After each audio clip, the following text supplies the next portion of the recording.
Well, everybody, it's Friday night again. 7 o'clock has rolled around. You know what time that is? It is football time, everybody. And we got a good one tonight.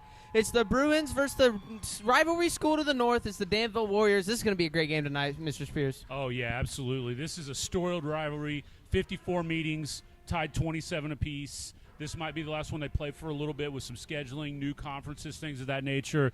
I know the seniors are going to want to get a win. Everybody's going to come out hyped. The stands are packed. Emotions are high. You can't ask for anything else better weather-wise. This is going to be a really great matchup as we hear the inner Sandman hitting this PA system right now. They're getting ready to take the field here. This place is going to go nuts.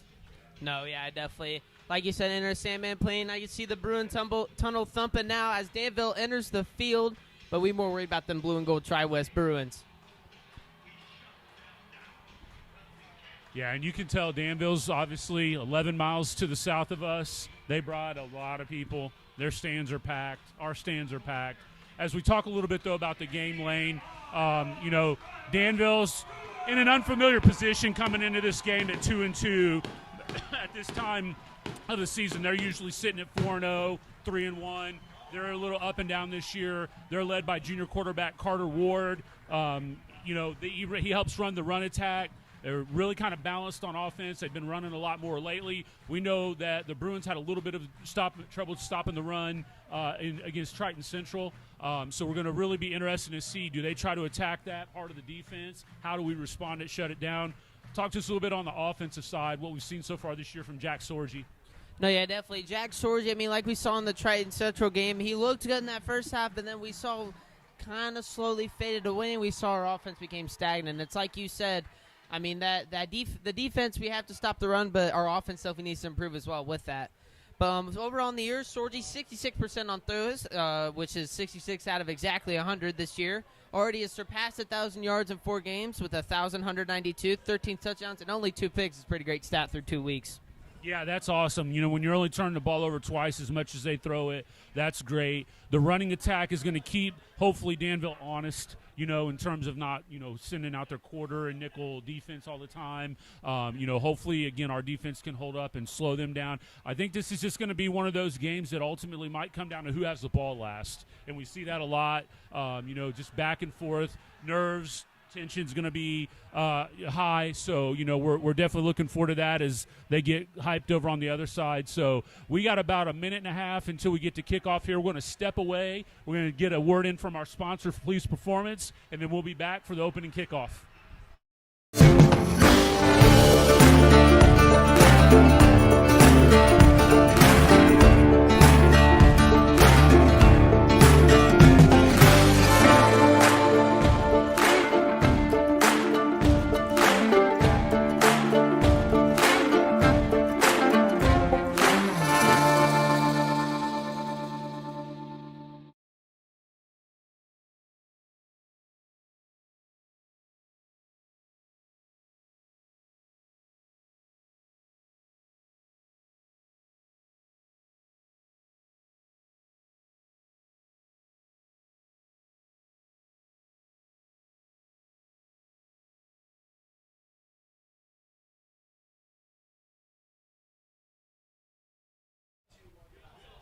We welcome you back here to State Bank Stadium. Here we got about 45 seconds to kick off, but if you missed the pregame show, do you think? Let's go back over the keys to the game here real quick for the Bruins. So one thing we really want to mention here, Danville, this is a run-based team.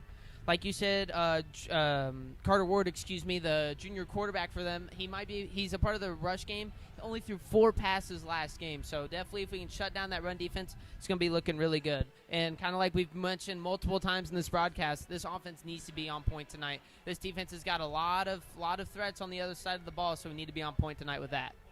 Yeah, absolutely. And I'm sure Danville in their film prep, they saw the way Triton Central ran the ball against us. I'm sure they're going to probably try to come out and establish a run game. You kind of think back to those old Peyton Manning Colt teams. And one of the things that opposing coaches would always try to do is keep their offense on the field, right, to keep Peyton off the field. And so if Danville's successful in establishing the run, grind the clock down, limit the number of possessions that the Bruins have, I'm sure that's their game plan. But like you said, for us, we just need to make sure we take care of the ball when we're on offense, avoid silly turnovers, silly penalties.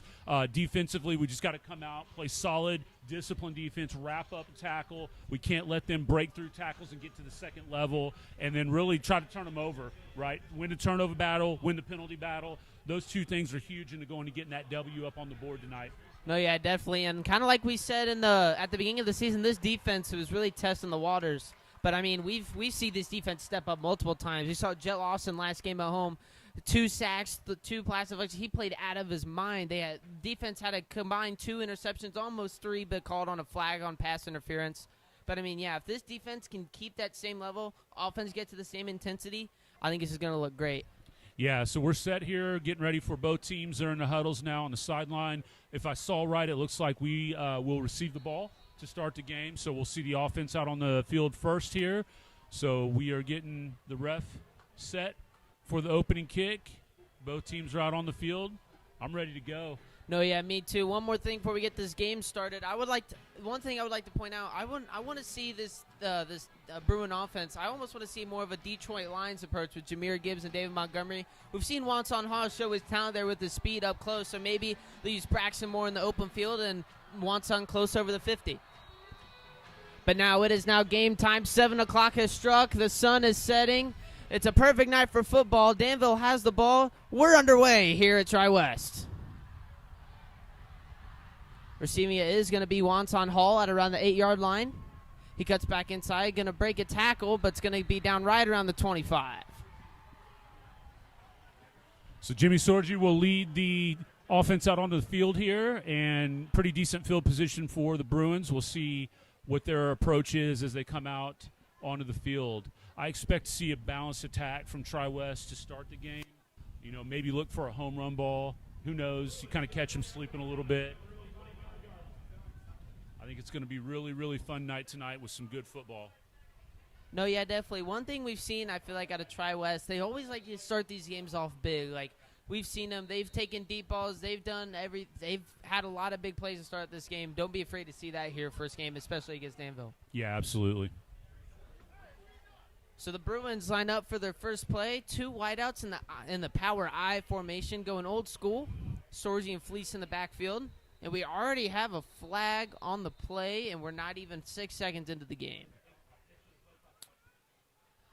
It's already going to be a false start on the offense, so that's going to march them back 5 yards. So they're already starting 5 yards less than where we began. Yeah, that looks like it was called on Jax Garver. I saw him talking to the official over here, the side judge. I don't know if he flinched or what he did. I don't believe anyone was set yet, so we'll see.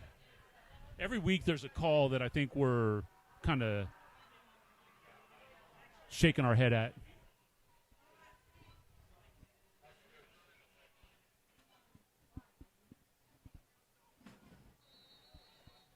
So the Bruins now line up. They got 2 wideouts on the left, 1 far right. Sorgi and Fleece in the backfield. Fleece play action here. He's looking deep. Got one in his face. Hit as he throws. Just over Carter coming shoulder. And Eli Morgan there to pick it up, but drops right in front of him.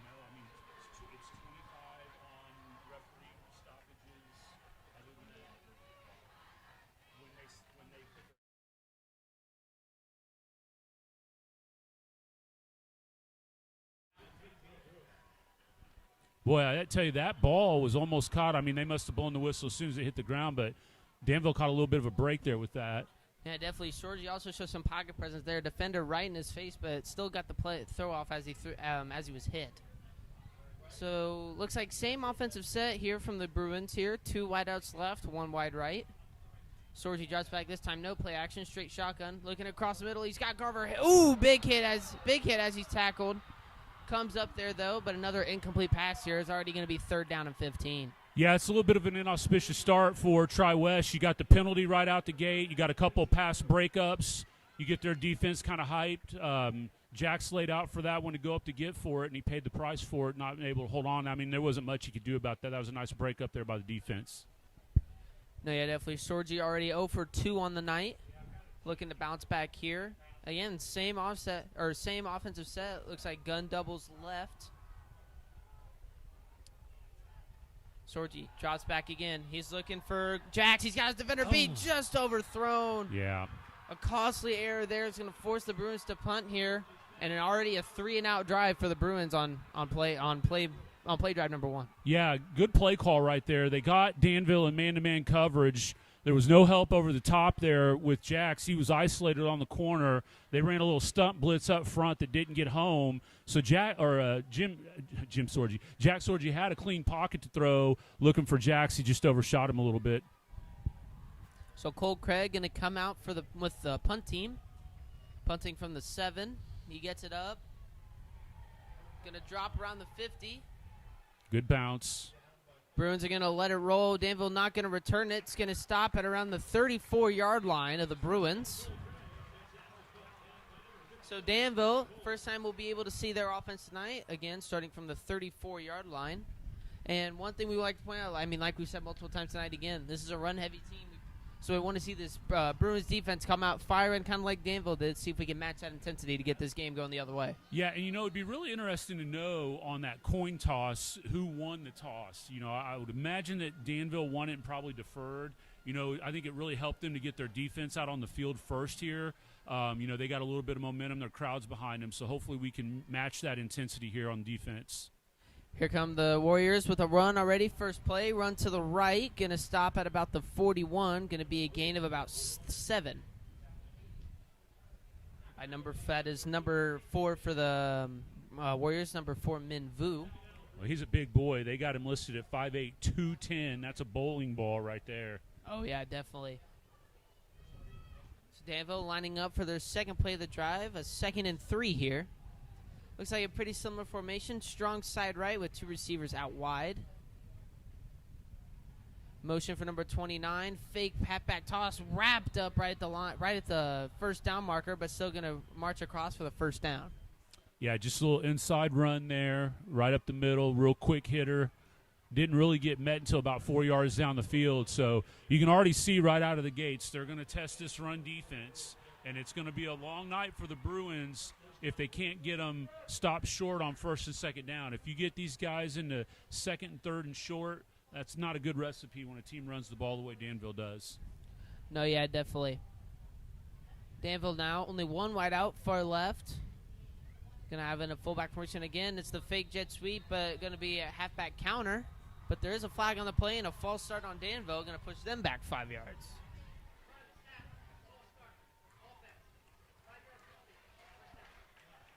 So a little bit of the same medicine here. Now, see, that's a situation that we talked about in pregame, where we talked about winning the turnover battle, winning the penalty battle. You get penalties like that, pre-snap penalties, set you behind the sticks. When you're primarily a running team, that's a big, big hit to you, right? They don't have that home run ability maybe that we have on offense, so we'll see if that pays off. Now, you still got to stop them, right? But 1st and 15 is a lot better than 2nd and 4. No, yeah, definitely. So Danville lines up here. Going to be a screen pass to number 5 on the right. Daniel Thomas there to stop it. Can't get the tackle, though, so the Danville looks like going to be down at around the 2. That's when another point you said, man, we got to be able to make those wrap-up tackles in the open field, and we saw Daniel Thomas miss that one there, got an extra 4 yards out of it, so now it's going to be a 2nd and 2 for the Danville Warriors. Yeah, and you can see they've got athletes across the board out there on the field, and they get the ball to some playmakers and let them go to work, and you see they picked up a quick 13 right there. No, yeah, definitely. We're seeing Danville run a lot of these 1 to 2 wide-out formations with the fullback position right behind the quarterback. Again, a halfback counter. Blown up, though. That's Nick Parsons in there getting a hand in there. Bruins with a loss of 3. A great stop there by the Bruins defense. Yeah, you called it. Nick Parsons shot out of a cannon right there off the line, whipped his man, and not only did he get around him, but then, as we talked about, he makes the tackle, slows him up, lets his teammates get there to finish off the play. So this is a critical 3rd down right here. You don't want to give them another set of downs to keep marching the ball down the field. No, yeah, definitely. This is where I feel like tonight's game especially, this is where the game's going to be made or break here. 3rd down, can you convert and keep this offense alive? And this is for both sides of the ball. Danville running a very tight formation here. No wideouts at all. And we get a timeout from Danville here early. So as we said, timeout from Danville here. Going to be 3rd and 4 when we come back. But, I mean, like we said, we've seen nothing but run here from Danville, running a lot of these tight offensive sets, and they've only had one pass in that, and it was that one screen play on that 1st and 15. What are your thoughts so far here, Mr. Spears? Yeah, I mean, you can see they got the big man, the fullback. He's a load, and if he gets the ball going north and south, it's going to be really hard to stop him. Now, we were able to do that on that last play there and meet him in the backfield. I think that's the momentum. You can't let him get his momentum going, right? So if you can stop him when he's just getting started, he's probably a little slow-footed. But, boy, once he gets going, he's a load, right? So if we can meet him behind the line of scrimmage, that's going to be huge. I think it's going to be really important for us to be able to key in on that and then just contain the pass game, right? It's going to be really interesting to see the play call here on 3rd and 4 if they keep it on the ground or decide to put it in the air. So 3rd and 4 here for the Danville Warriors. Again, that one whiteout set with everyone else on the offensive line. Some motion coming. They're going to load up the left side as the strong side. Motion for number 29. It's going to be another one of those fake halfback counters, and Bruins get on him. Oh, but he slips free. Number four, Min Vu, almost stopped behind the line of scrimmage, but slips free, gets an extra 6 yards. That's going to be a first down for the Warriors. Yeah, and I mean, it's just what we talked about, right? I mean, you stop him in the backfield, but you can't wrap him up. His feet keep going, and all of a sudden he breaks through for another 6 yards. And so now the Warriors are set with another set of fresh downs here. So, you do some good things, but you got to get your defense off the field because it's going to be a long night for them trying to stop this run attack. No, yeah, definitely. This time, Danville, 2 wideouts left. Bruins have a lot loaded in the box. You're expecting that run. They do. They get him down on the line of scrimmage. Number 27, Dayton Hood on the carry, but gets brought down. Gets about half a yard on the play, so going to be a generous 2nd and 9. Yeah, good job there. It sounds like Abe Hayes got in, wrapped him up around the legs, took him down. That's what you got to do. Their running backs are big and physical, all of them, not just Vu, but they've got a number of athletes that are big and strong. And so you got to wrap them up, take them down, don't let them get yards after contact. No, yeah, definitely. Abe Hayes, a big piece of this defense this year, averaging 10.5 tackles per game as Danville snaps it on 2nd and 9. Again, it's that turnaround play with Min Vu.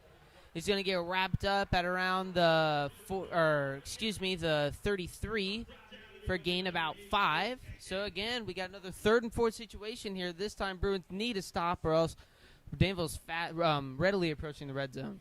Yeah, and, you got to watch at some point. They're running that fullback dive. At some point, that's going to be a pull, right? You just know Carter's going to keep it. And you got to be ready to, if he bounces it outside, if you're crashing in and there's no contain, that's going all the way to the house. No, yeah, definitely. So the Warriors, they actually drop back to pass time. Look for number 5, Mason Shipley, a diving catch. He's going to make it. He's going to complete the pass. And it looks like they're going to give him the first down. Yes, indeed, they are. They are going to give him the first down. So the Warriors, again, moving the chains, 1st and 10 at around the 27-yard line. Yeah, nice job there by Danville. Receiver getting right to the sticks, knowing how far he needed to get. It was a nice throw out of the pocket. They're going to get the ball out of their hands quickly. They're not going to allow that Bruins pass rush to be able to get in there and disrupt much. So, again, key downs here. 1st and 2nd down. Keep them long behind the sticks and don't let them get momentum going downfield. Yeah, definitely. Warriors, again, they like running this motion jet sweep. This time they actually get the toss off. Behrman tried to catch him down but couldn't get it. Bruins weren't able to capitalize on that halfback toss, and that's a gain of 7. And now the Warriors down at exactly the 20-yard line as they enter the red zone here on 2nd down. I mean, if you're Coach Comer, you probably couldn't have drawn a better startup, right? You come out, you get a 3-and-out, your offense takes over, and they're just marching down the field doing what they want. So, the Bruins are going to have to make an adjustment here at some point to stop this run game. Now, in the red zone, can they hold them to 3? Right, that's going to be the key here at this point. So you're just trying to keep them out of the end zone. Yeah, definitely. We see the Bruins here. Got a lot of linebackers up close to the line. As Danville hands it off, but they got to be stopped at around the line of scrimmage. So the Bruins, again, stop them on 2nd down, bring up 3rd. But, I mean, we've seen these past 2 drives, they've let them slip away. They have to hold them here, like you said, so they can only hold them to 3. Yeah, absolutely. And, I mean, I'll be honest with you, too. I don't know what their kicking situation is, but with the fact that they're already facing a 3rd and 3, I would say if it's anything less than 3 or 4, they'll probably go for it. Yeah, definitely. Warriors again have the 2 wideouts set with looks like number 4, the Min Vu in the backfield. Warriors snap it, drops back pass, looking for the screen again. He's got Mason Shipley. Shipley breaks through a couple tackles. He's going to get down to the 11-yard line. And the Warriors now fastly approaching the end zone, as that's another third down conversion for the Warriors. Yeah, this quick pass game is really causing Tri-West a lot of problems. I mean, I know they're probably trying to key in and focus in on the run, but so far all of those have been pitch and catch, and you get those athletes out there on the perimeter, and they're able to just turn the ball up the field. So the Warriors line up here for 1st and 10. And I believe we're going to have a false start again on the Warriors. So they tried their little end-around play again, but... No, I think they're calling offsides. So you give them a free 5 down here, and that's the last thing you needed. So it is offsides on the defense. So that's going to put the Warriors now at the 6-yard line. But one thing we've really seen, and the only really play we've seen the Warriors run, they run that end around with looks like number 29, Trevor Lynch, and then it's either a toss to him or a handoff to Vu. So hoping the Bruins can definitely stop that here. Here's the end around, and they hand it to Vu. Vu right through, and Vu is in the end zone. And the Warriors going to strike first with a touchdown from number 4, Min Vu. Yeah, like we said, that's probably couldn't have scripted that better if you're Coach Comer and the Warriors. You come out, you get that 3 and out, and then you just run the ball right down your throat here. So, again, hopefully you keep your composure. You go out, you make corrections, you get a little momentum on offense, you answer back, and then hopefully you right the ship a little bit here. You just can't get too high or too low in these kinds of matches. So the kick is up and good by the Warriors by number 88, Wyatt Tenery. So, like we said, Warriors strike first here, 7-0. Hoping now the Bruins are hoping that they can come back, and they need an offensive surge here to hopefully stay in this game, or else Warriors might start stretching their legs a bit. Yeah, and with 4:14 left in the first quarter, we're going to take a timeout here on the Tri-West Sports Network and hear from our sponsor, Fleece Performance.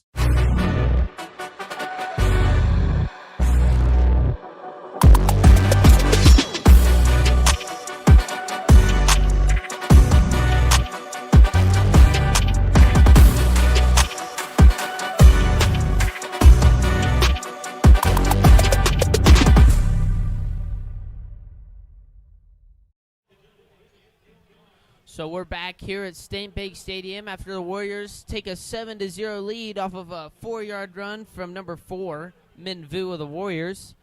But definitely not what the Bruins needed here to start this game.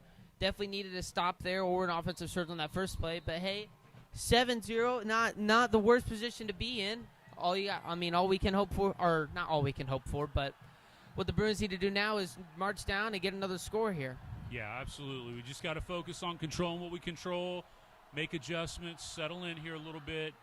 Hopefully we can get something positive going here. So Wonton Ho again receives the kick. He's looking at a hole. He gets around the outside. Tries to truck through one, but can't get through. But he's going to get down at the 28, a 3-yard gain from the touchback. Wonton, a great return there. Yeah, it was a nice little read there to bounce it outside. Get about really good position.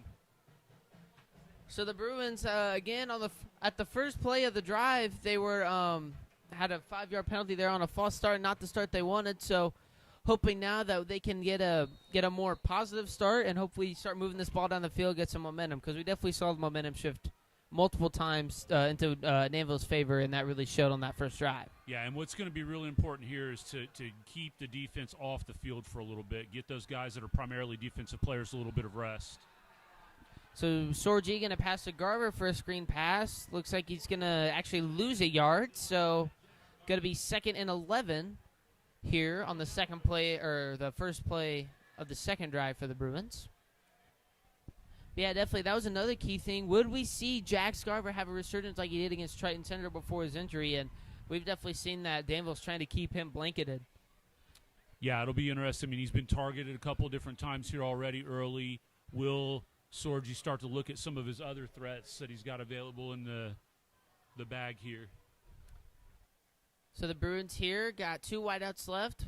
Wonton on the backfield. Sorgi pulls back. He's got Garver across the middle. Garver breaks one over the 45. Going to get tackled at the 47. A huge gain there. That's going to be about a gain of 21 to 22 yards, and that's going to be a first down for the Bruins. Yeah, and that's what we talked about pregame too. That the rushing attack of Tri-West has to be just present enough to keep them honest. And you could see they had to honor that run there on the play-action pass. That froze the defense for just enough time for that pass to take off. So it looks like we got a timeout Tri-West now. So both teams have been charged a timeout in this first quarter. So we take a timeout here with 2:56. Warriors still lead 7-0. Yeah, hopefully that play that we hit will slow things down a little bit, kind of get some guys settled in here. Like I said, the biggest thing that we're going to see with this is to at least give the Bruin defense a little bit of time to recover there after that drive. I mean, you got a team that comes out and runs the ball, converts on third down. That's going to wear you out, right? So you got to make sure you get conversions on that.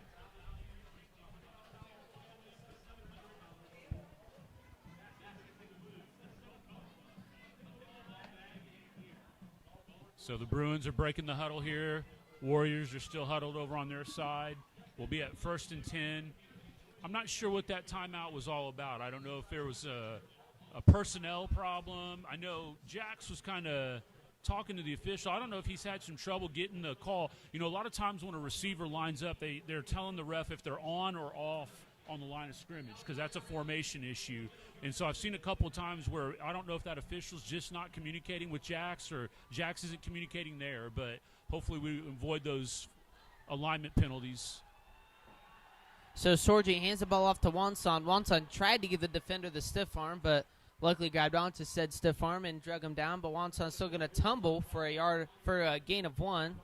So the Bruins now 2nd and 9. I believe that is the first run play we've seen out of the Bruins this game, and so it's going to be a positive gain of 1. Yeah, and again, we just need that run offense to be serviceable enough. I mean, we want to try to get as much as we can out of it, but I think really, in all honesty, what you're trying to do is just keep the defense honest and make sure that they don't just drop back in coverage all the time. Man, and this is getting to be ridiculous. And now it's an offside call. Yeah, definitely. Garver, he saw the defender creep it towards him and saw his foot was fully over the ball, pointing to the ref. Ref saw it too, offsides on the Warriors. So definitely helps the Bruins down. That's going to turn the 2nd and 9 into a 2nd and 4.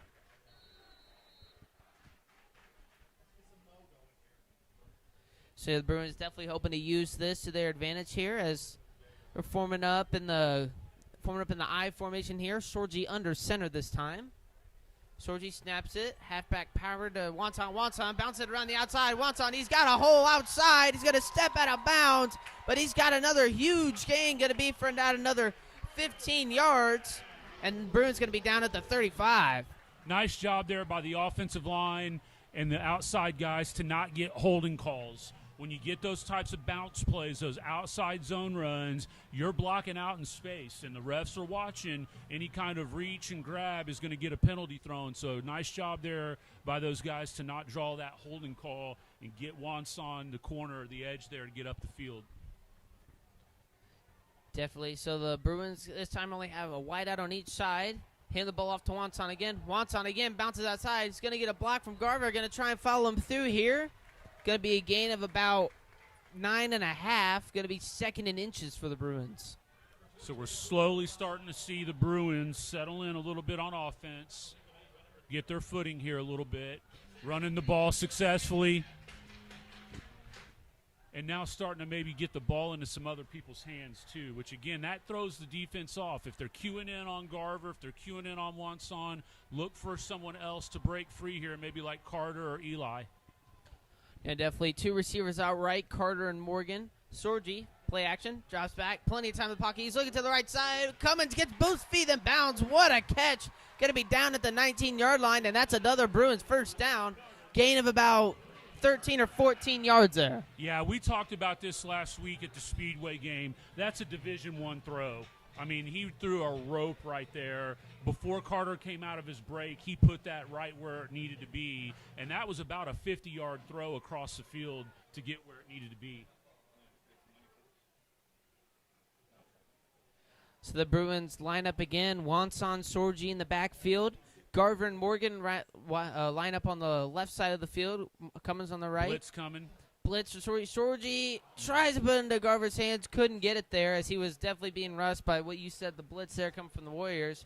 Going to be an incomplete pass. A second down here for the Bruins. Yeah, I couldn't see. I think that was either a backer or a free safety blitz that came through right there. And Wanson tried to do everything he can to slow it down and stop it, but I think he got pushed back into the line of vision for Sorgi, and it affected that throw there a little bit. So the Bruins, again, line up in the same set here. Garver, Morgan out wide left. Cummins lined up right. Looks like the Danville staying with a man-to-man offense here, loading up the box. Wanson this time tries to cut inside, but can't seem to find a hole there, so he's going to lose about – he's going to get back to the line of – it looks like he's going to lose about half a yard. So it's going to be 3rd and about 11 for the Bruins here this close. Yeah, that play got blown up pretty good there. As we wind down here, just under a minute left in the first quarter, Bruins definitely need to strike here, or else we don't want that momentum to shift to the Warriors, and we definitely need a touchdown here. Yeah, you got to get some kind of points on the board. Even if you come away with 3, anything would be good to kind of start. You'd hate to move the ball all the way down the field here and then not get anything out of it. So you see a personnel change here. Fleece in the backfield. This time Sorgi rolls out. He's looking for the end zone. He's got Eli Morgan, and that's a touchdown, Bruins. Boy, he threw a dart right there. I mean, that thing was a rope on the run. I think his first option, his first read was covered up. I couldn't tell who it was. It might have been Gage Bundy that was coming out of the backfield there on the release, and he rolled out, and he stuck with it, made his read progression, and found Eli in the back of the end zone. No, yeah, definitely. It either looked like he was going to Bundy there. Looks like Cummins, he had about the 10-yard comeback route, and it looks like he was about to hit him, but saw Morgan last second beat his man on the slant route, and a great Bruin touchdown here.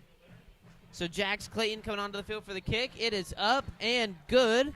So the Bruins tied up 7-7 with 24.9 seconds left in the first quarter. Well, you really needed that for a lot of reasons. Number one, it stems the momentum a little bit. It gave your defense a chance to rest some of those guys that are primarily defensive players. So a lot of good comes out of that drive there. You tie the game up.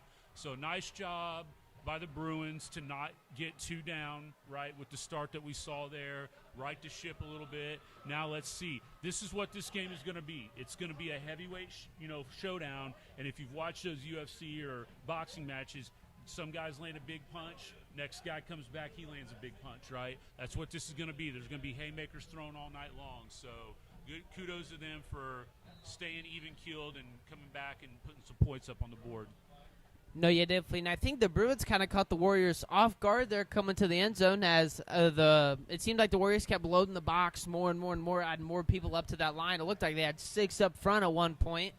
But they caught him off guard with the run and then the quick pass there, and Sorgi capitalized on that. Touchdown Bruins. So we're tied up here, 7-7, 25 seconds left to play in the first quarter.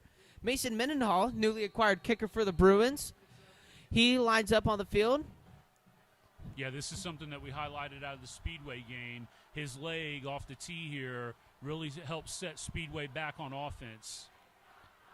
And you can see they were backpedaling there, and that one goes right into the end zone for the touchback. No, yeah, Mendenhall, great kick there. Almost rolled out of bounds, which would have been a penalty, but managed to roll into the end zone, which would be a touchback. But I got to talk to Mason before the game. Said he was feeling really good about his new opportunity found in football. Asked him, he said that he's recently kicked a 52-yard field goal in practice, so very positive for our Brood fans. If we need a little bit of a long field goal, we got Mason to fall back on. Yeah, absolutely. Great soccer player. Dad coaches the boys' soccer team. Been a lot of Mendenhalls that have come through this area, and Mason's a good kid, and he's worked hard to get up here and help these guys out. Warriors again in their tight bunch formation with the fullback position in the backfield. Handed off to Vu again, but this time he's going to be stuffed at the line of scrimmage. Now don't pick up something stupid now. Great stop there by the Bruins. As you can see, ecstatic there in the backfield. Looked like number 54 of Abe Haste, another great defensive leader here for these Bruins. Yeah, good job there of shooting the gap, meeting them in the backfield, and then wrapping up, right? So as the first quarter ends, we have a tie ball game here, 7-7. So, Mr. Spears here, tell me about what we've seen out of this first quarter and what we think we might see for the rest of the game. Yeah, I mean, like we said, it couldn't have been a better start for the Warriors. They come out, they get to 3 and out, they take the ball down the field. They do what they want to do, right? They run the ball, they control the ground game, they pick up some stuff on offense through the air a little bit. But you know what? Kudos to the Bruins for staying even. You never want to get too low, you never want to get too high. And thankfully they were able to put together a nice little drive there of their own to answer back. So, no surprise that we're tied at 7s here going into the second quarter. Now, at some point here in the second quarter, we're going to be joined by some representatives from State Bank. Obviously, we're here at State Bank Field. They're going to be coming up to do some play-by-play call. We're going to talk to them a little bit about the role that they play here in helping promote the community and support our programs here at Tri-West. So we're looking forward to that. We're also looking forward to a great second quarter here. So we're going to step aside real quick here. No, we're not going to go commercial. Okay, I was getting a note from Connor that maybe we're going to step aside, but we're going to keep it here as we get both teams set. The ball is set. The refs are taking position, so we're going to go ahead and start the second quarter. Oh, yeah, definitely. So off of that stop there by the Bruins, the Warriors actually picked up 2, so they're going to start with a 2nd and 8 here to start the second quarter. Again, it's that same end-around play, but this time number 29 cuts back. An absolutely great open field tackle there by Abe Haste to wrap him up in the backfield.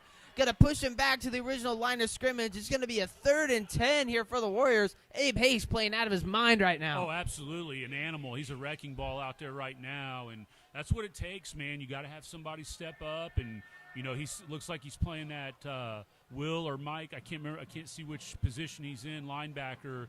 But he's definitely come ready to play tonight. Oh, yeah, definitely. Give me some early 2010s Brian Cushing, Luke Kuechly type of vibes. They're rushing through there, coming up all powerful. Yes, sir. This time Warriors going to roll back. Number 51 trips up the quarterback, and now he's going to fall down. That's a loss of 2 for the Bruins. This defense coming alive tonight. Yeah, really nice job there by the Bruins to shut that down. They got Ward on the rollout, see what they could see. Kudos to the secondary for the coverage. We call that a coverage sack, right? The guys downfield were doing their job, gave the defensive line a chance to track him down and bring him down. So, yeah, we saw there that was number 51, Parker Anderson on the chase down, tripped up the quarterback Carter Ward and just had nowhere to go, absolutely swallowed up by those Bruins there back at the 19. So 4th and 11, Warriors come on the field here to punt as awaiting the snap. We get it. Warriors set up punt. So relatively short punt. Going to stay on this side of the 50, but it's going to roll. Yep. Take a nice roll for the Warriors. It's going to roll to about the 38-yard line for the Bruins. So a really, really powerful statement there by that Bruins defense. They knew what they had to do. They did it. Now can this offense capitalize and get their first lead of the game tonight, which I feel like momentum-wise this will be huge for the Bruins because this is going to be a momentum-based game tonight. Yeah, absolutely. We're going to step aside here for – no, we're not. Okay. We can't decide if we're going to run a commercial or not. When we get a chance, we're going to. But for now, we'll keep it here as the Bruins break the huddle and come on out to the field. Yeah, you said it right there, Lane. I mean, that was a really nice job by the defense of settling in. And so hopefully we can keep the offense rolling here.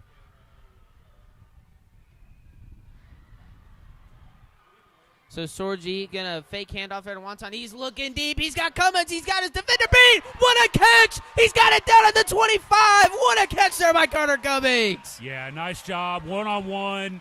He goes up and wins the battle. We talked about that big play, opportunity from our offense, and we've seen it on display here already with a couple of big hits. That'll definitely help keep momentum high and keep that Bruin offense rolling here a little bit.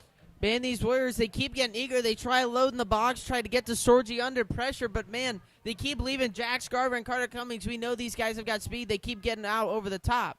This time going to be a screen pass to Garver. Garver tries to break one, gets wrapped up right back at the line of scrimmage. Going to be a 2nd and 10 here for the Bruins. Yeah, it looks like that was senior Seth Dennison. No, Drew Prather. Sorry, I had the number wrong. I thought that was 702. Nice open field tackle there by the Warriors to limit Jax on that bubble screen. No, yeah, definitely. But I think, like we said, momentum-based game. Carter Cummings comes out here in the second quarter, an absolute bomb there from 38 to opposite 38. Great throw there from Sorgi. Looks like Eli Morgan was being carted off the field. We'll try to see if we can get an update on what happened with him. Bobble snap from Sorgi. Sorgi still looking deep, and that is a wide open Jack Scarver. Touchdown Bruins, and they take the lead 14-7. Yeah, just a mix-up on the back end there by the Warriors. You could kind of tell they had guys there, but I don't know if there was confusion on who should have rolled over the top. But Jax ran a nice route there. Great ball thrown by Sorgi. And as a result, Bruins go up 13-7 here with the extra point pending. Oh, yeah, definitely a great sight there from the Bruins. His offense starting to wake up a little bit as Jax Clayton comes onto the field, ready to put up this extra point. Snap is up, hold is up, and it is good. The Bruins take a 14-7 lead after a three-play drive. Three-play drive there for the Bruins. As we step away here before the kickoff, we'll get a word here from our sponsor, Fleece.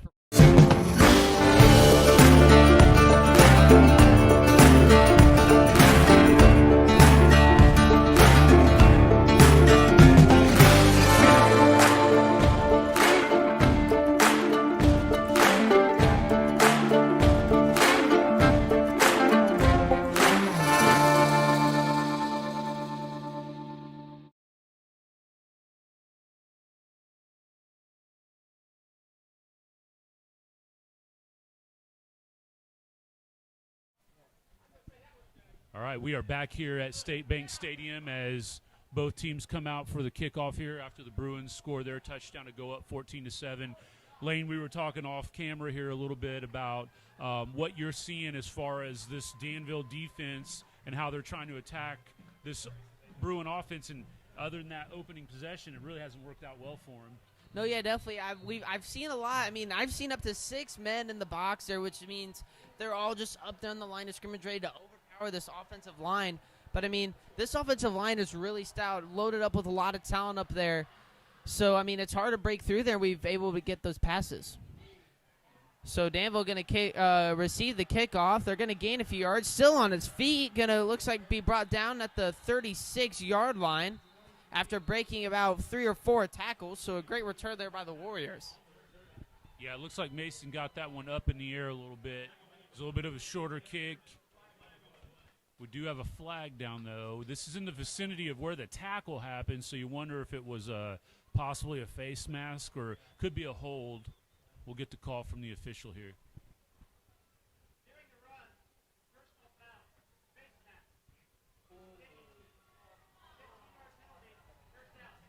It is indeed a face mask on the Bruins, so I believe that's a 15-yard penalty heading towards the Bruins. So the Warriors actually going to start at the 49-yard line of the Bruins. So already over midfield. Let's hope the defense can come alive once again and stay after it.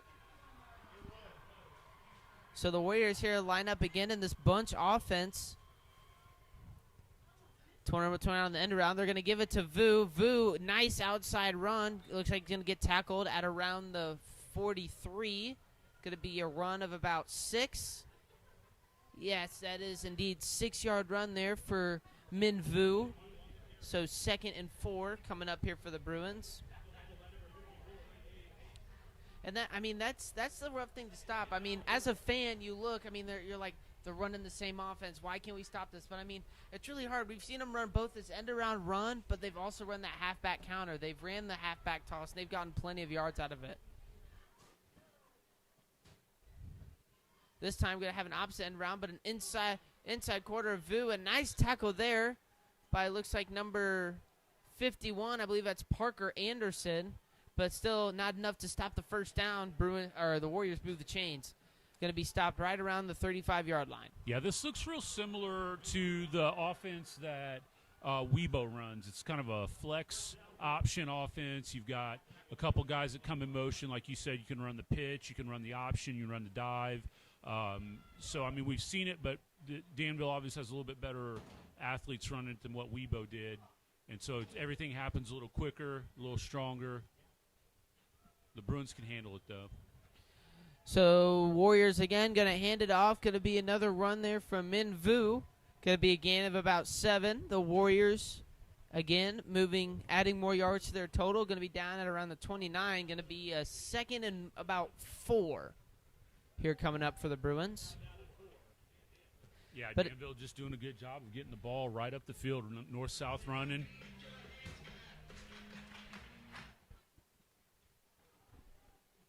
So Warriors again lining up in this flex offense, and it's almost kind of like loading the box on the defense. They're almost loading the box on offense. I mean, everyone up there is blocking essentially. As a big hit there at the bottom half and the top half of Vu.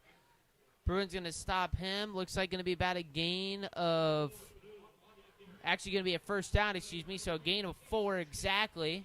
First down for the Warriors. But as I was saying, I mean, they load that box up on that front line. Everyone's blocking except the running back and the quarterback. So it's pretty much a 10 blockers versus 2 runners. Yeah, absolutely. I mean, it's a numbers game, right? When you got that many people loaded up in there, you're putting a hat on a hat, and then you're getting a double team to maybe get up to the second level. And so far, this drive at least, I mean, it's just same thing over and over. So we're going to have to make an adjustment here to try to stop this, or it's going to result in the Warriors in the end zone. So the Warriors, again, going to be about another gain of 8. Here's going to be about 2nd down and 2 from looks like the 17-yard line. Or, excuse me, the 18-yard line. Just got to be disciplined, stay the course, do your job, as Coach Worrell would say. Yeah, shout out Coach Worrell again, too. I mean, that weight room out there, it's not the greatest of facilities, but definitely keeps all these players at their tip-top shape. As we see that here, Adena Bruins swallowing up Vu. Actually going to be about a loss of 1, so it's going to be 3rd and 4 for the Warriors here within the red zone. This would be a huge stop for these Bruins to get one last drive in before halftime. Now, Danville is showing a tendency to throw the ball here on this. I don't know what their personnel is going to look like, but the one thing we got to watch for, Carter Ward to pull the ball on one of those dives and bounce outside. We've got to make sure we've got contain and somebody that's on him. We do see a personnel change here. Vu coming out for number 27, Dayton Hood, as they snap it. They snap it to Hood. A big hit there for the Bruins, and it's looking like he might be a yard short. It is. It's going to be a 4th and inches here for the Warriors, and now this is a really important down here for the Bruins. What can they do here to get the ball back and try and strike again before half is over? Right. Well, there's something that's going to be coming up the middle, whether it's a quarterback sneak or one of the dive plays. You got to get penetration. BT looks like it's going to be a QB sneak. The Bruins all over it. Looks like they got enough there. Waiting for the official call. It's looking like it's going to be a first down for the Warriors. Yes, indeed it is. You see the chain gang moving there on the other side of the field. So 1st and 10 here for the Warriors at the 14. It's now definitely important here. Got to stop the Warriors here. You want to keep this lead, keep this momentum moving. Yeah, absolutely. So, again, pretty much everything been right up the middle, a couple tosses, but I'm just waiting for that moment when they pull this, and I hope that we're ready for it so that it doesn't go to the house. Warriors going to snap it, going to give it to Dayton Hood. He's going to get around, looks like he's going to get 9 yards on the carry, so going to be a 2nd and 1 from the 11-yard line.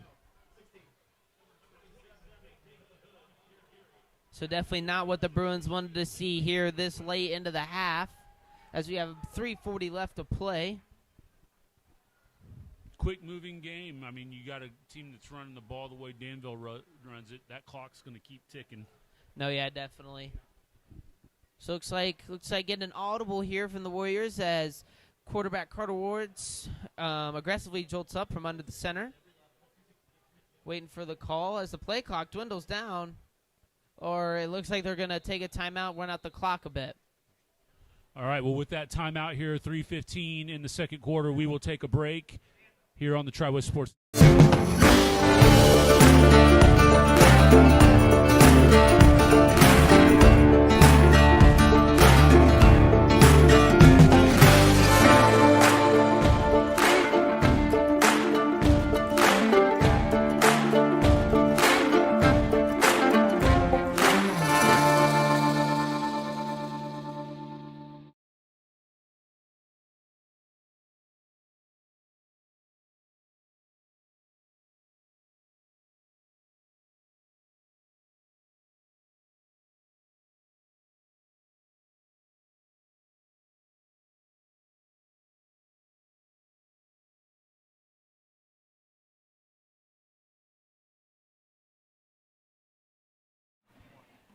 All right, we are back here, second quarter action, 3:15 left in the half. Danville currently sitting at 2nd and 3 in the red zone. So a couple crucial plays on the horizon here for the Tri-West defense. You know, you'd like to see maybe a loss on this play, set them back a little bit more. We know that they'll probably have a tendency to go for it down here. The yards per average on the run just indicate that if you're anything less than 3 or 4, you might as well try to go for it. No, yeah, definitely. So like you said, 2nd and 3 here on the Bruins 11-yard line. See them right now. It's going to be another inside run here for Vu. Vu powers in, and it is going to be a touchdown. He dives for the line. So the Warriors now strike back and are now down by 1. If the extra point is good, this will be a tie game at 14 apiece with 3:10 left to play. I mean, yeah, you can just see this young man is a bowling ball, and he gets that momentum going, and it's just hard to stop him, you know, and you just can't let him get to the second level. Anytime we've made contact with him in the backfield, for the most part, we've been able to stop him and bring him down pretty quickly, but he's certainly eaten today. So the kick is up and good for the Warriors. So the Warriors tie it up 14-14, and while we wait for kickoff, we'll get another word from our sponsor, Fleece Performance.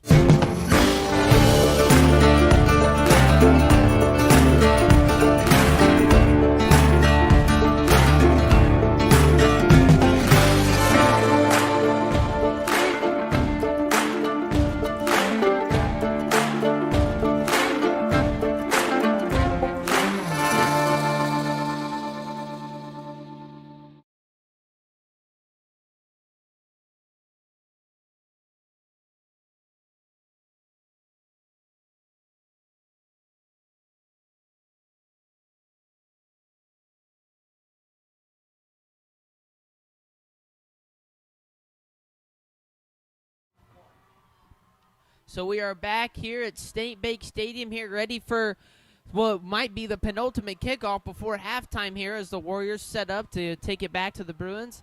As we saw another run-filled offense there from the Warriors, taking it to the end zone, 14-14 now.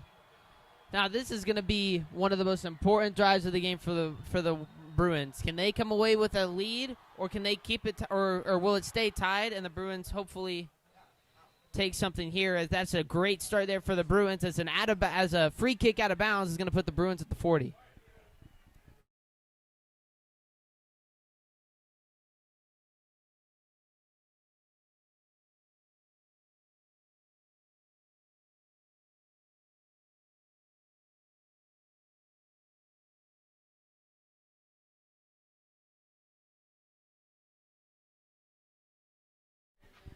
All right, so we're back here at State Bank Stadium. We're joined by Matt and Angela from State Bank.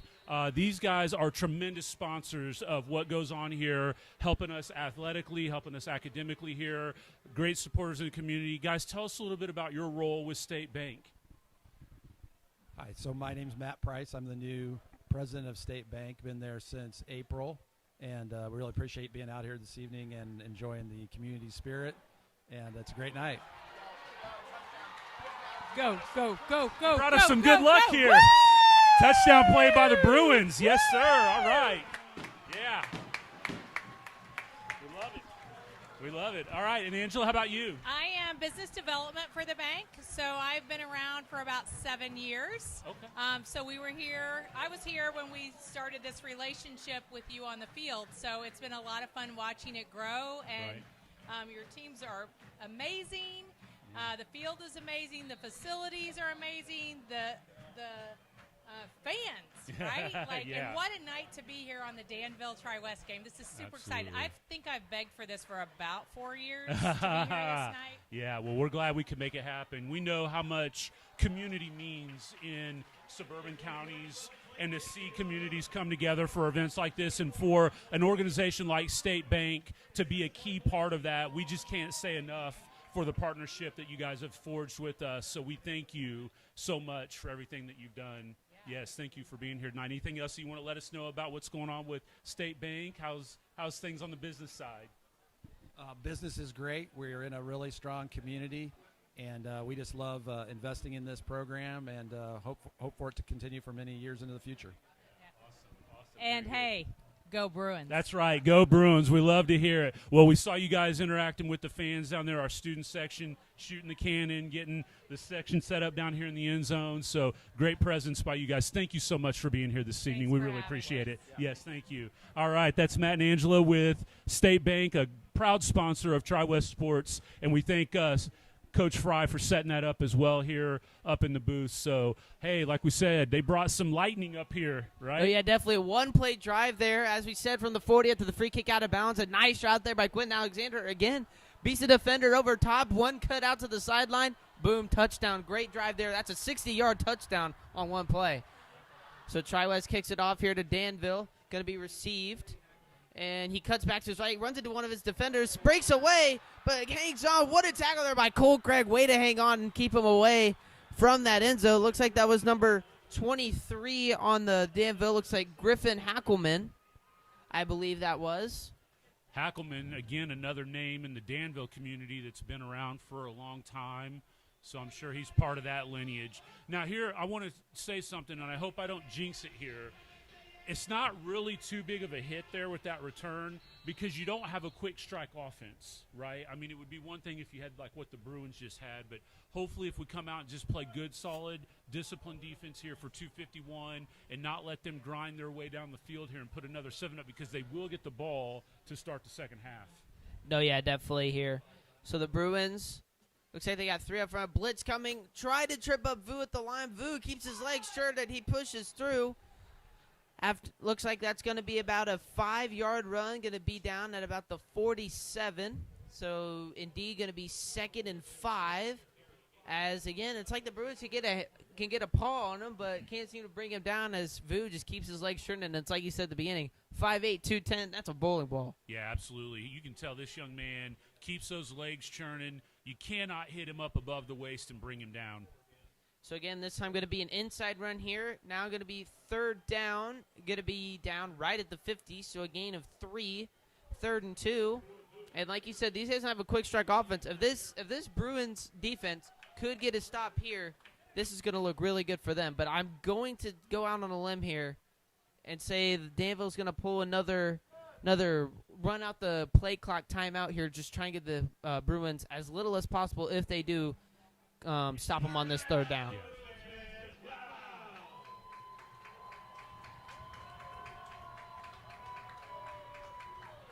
Danville is going to run play again. Inside run to Vu. Vu breaks free. He's going to get down to about the 43. Again, another powerful run there from the Warriors. So with 1:35 left to play, Danville moves the change and now enters Bruin territory. So in high school, the clock stops to set the chains and then resets, starts back up here. So Warriors now back under center again. Back on the end round. This time will be a half-round toss to number 2. Number 2, that is Porter Prather. Bounces out to the outside. That's going to be, looks like a gain of about 3 or 4, I would assume. That's a smart play call there by Coach Comer to run that to the boundary, because essentially he stops the clock, saves the timeout. You could tell they were on that, set up on that hash over there, so that saves a little bit of time in what would normally be a running clock for them, running the ball in the middle of the field. So they do only get 3 on the play, so it is going to be a 2nd and 7 here for the Danville offense.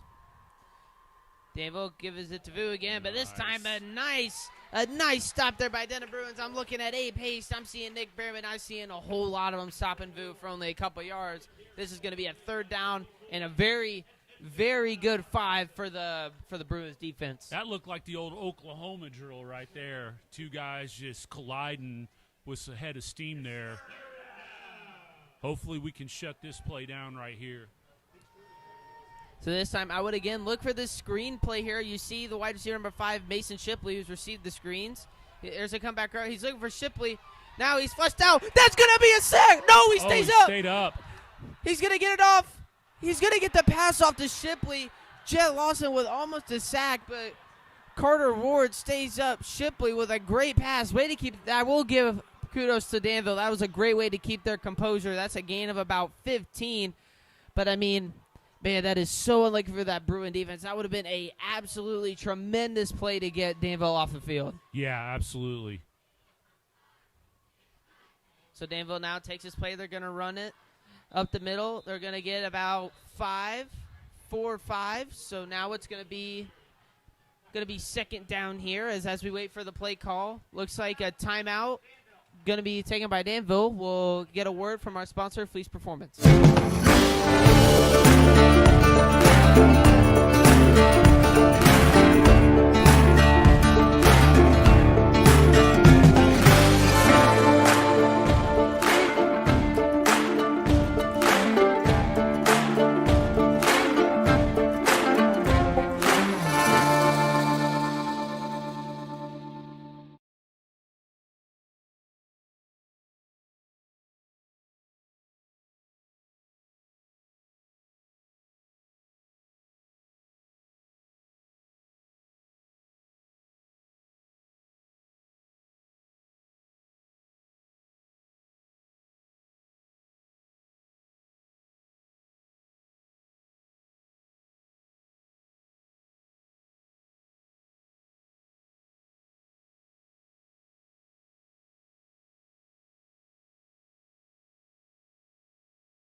So we are back here, an absolutely crucial final drive incoming here from the Warriors, 20 seconds. So it looks like going to line up 2 wideouts. Carter Ward lines up under center. Snaps it. He pulls back. He's looking for somebody. There's number 1. He's looking open in the end zone, and that is going to be caught by Drew Rector. Touchdown there from the Warriors by, as said, Carter Ward to Drew Rector with 15.1 seconds left. So the Warriors are looking to tie this game back up right before halftime. And that was just a simple, let's line up in the same offense, but, I mean, it's going to be a pass play this time. And it looked like hit a little wheel route, but the safeties weren't expecting it. No personnel there to catch him. Yeah, no, it was just a blown coverage. No doubt about it. So number 89 onto the field here for the Warriors. Number 89, Evan Beck. Which is the kick is going to be up and good. So we are all tied at 21 with 15 seconds left in this first half. This has been one heck of a game here tonight, Mr. Spears. Yeah, I mean, like we said, it's going to be one of those heavyweight bouts of back and forth. You know, Danville's more of the jab, jab, jab, and then punch it in on you. We're the big uppercut, right? You know, and so that's just how it's going to be, I think, you know. And I said it on our podcast that we run on the Hoosier Legends Conference that this may be one of those games that just comes down to whoever has the ball last. You know, and that's certainly what it's looked like here so far this first half. Now, the thing that hurts with that play right there, as we were mentioning when Danville took over on the kickoff, is they will get the ball first to start the second half. So, barring anything, and it'll be kind of maybe, you know, I would expect Coach Ward, Coach Wilson to come out and just take a knee here, depending on field position with the return.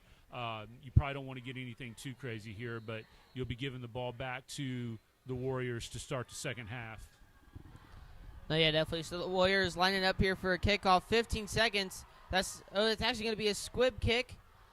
Number 64. That is the 64 breaks through. That's going to be number 64. That's Gabe Miller there on the kick return. Going to get about 11 to 12 yards. He's going to be over the 40 as we do have a Danville player down grabbing his left knee. So after this injury timeout, we will get a word here from our sponsor, Fleece Performance.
All right, we are back here at State Bank Stadium as an injured Warrior. We couldn't get a number on that, but he is up, looks hobbled here.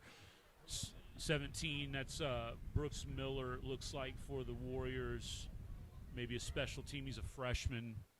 So, you know, what's interesting is I said prior to the kickoff, what will Coach Ward and Coach Miller or Coach Wilson be thinking, you know, with only 10 seconds to go, kind of dependent. They squib it, and we get a decent return with Sorgi here now.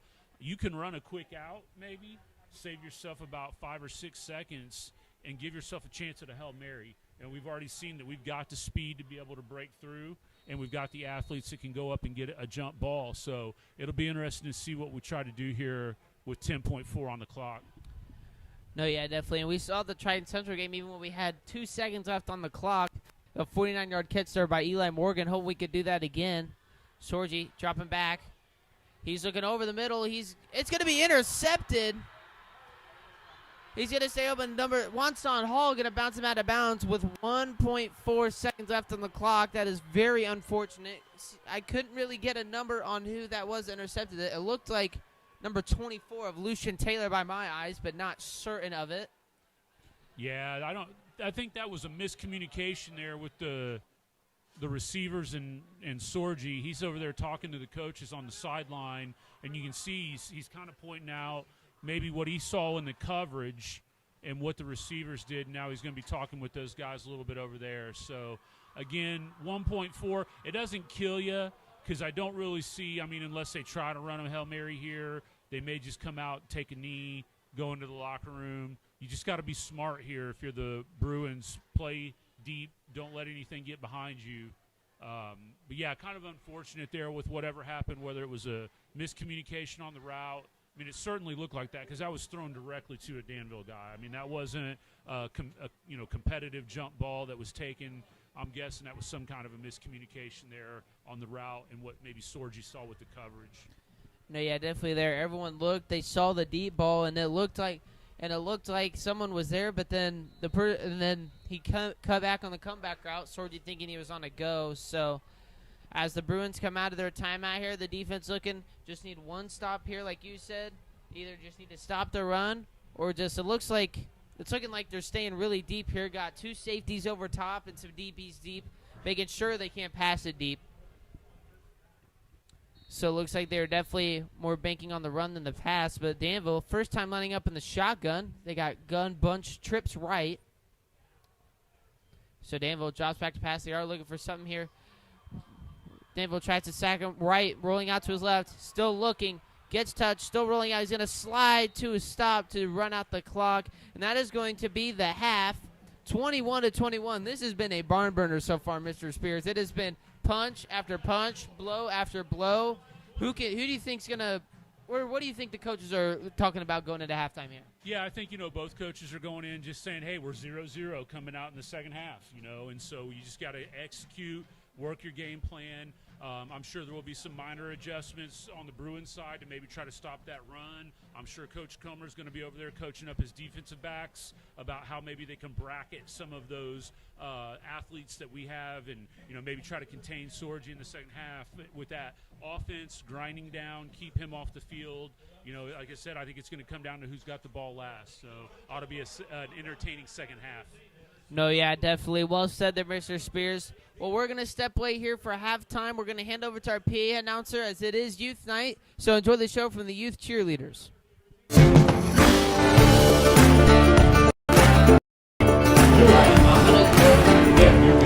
would say yes. That's what I'm doing. Just go we'll just do a quick recap for the second. I'm just going to run through. Thank you. Yes. Yeah, go ahead. Right now, I'm just trying to.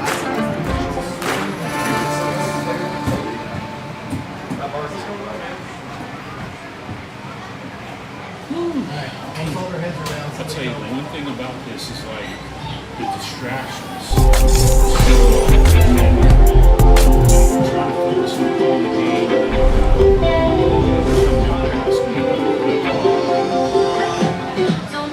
I will say, you did not hear me. Sorgi's going to look for Cummings again. Lots of green. Yeah, I think he's going to get in here, Coach. Touchdown, Bruins. That's that same play they've gone. Sorgy's out the shotgun in. Look at the corner for Cummings. What a catch. But to go to Tanner in downtown Indianapolis, Coach. Yeah, lovely. Lovely nights. Sorgy's out the shotgun Wide again. open. He got his target this time. That's going to be a touchdown for Alexander. Absolutely. Get the senior Morgan in motion. Going to hand it off to Nice. Fleece. He's going to follow a big block from 18 Morgan to get into the end zone. Offensive coordinator Justin Wilson with a good one on that.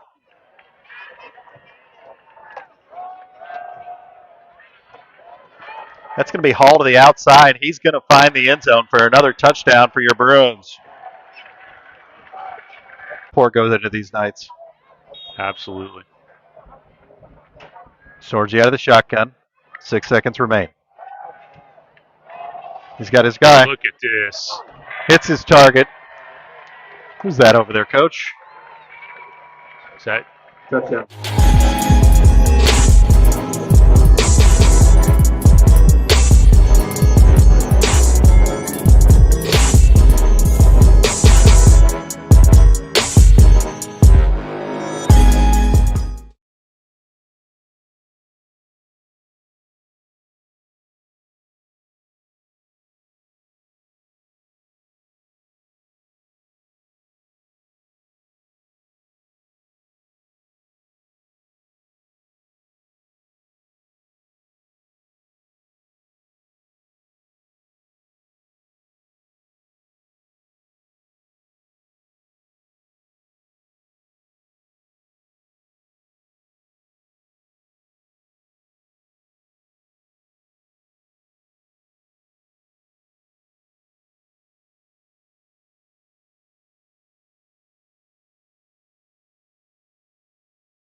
right, welcome back here to State Bank Field at Tri-West High School as we are about 2.5 minutes away to the start of the second half here.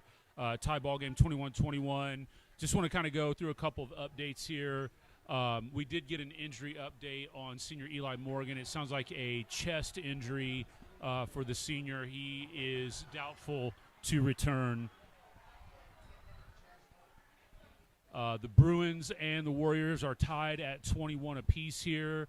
Second half, I think, is going to be, as we talked about already a couple of different times here with Lane, it's just going to be one of those back-and-forth affairs. And what we saw was a Danville offense that wants to control the clock.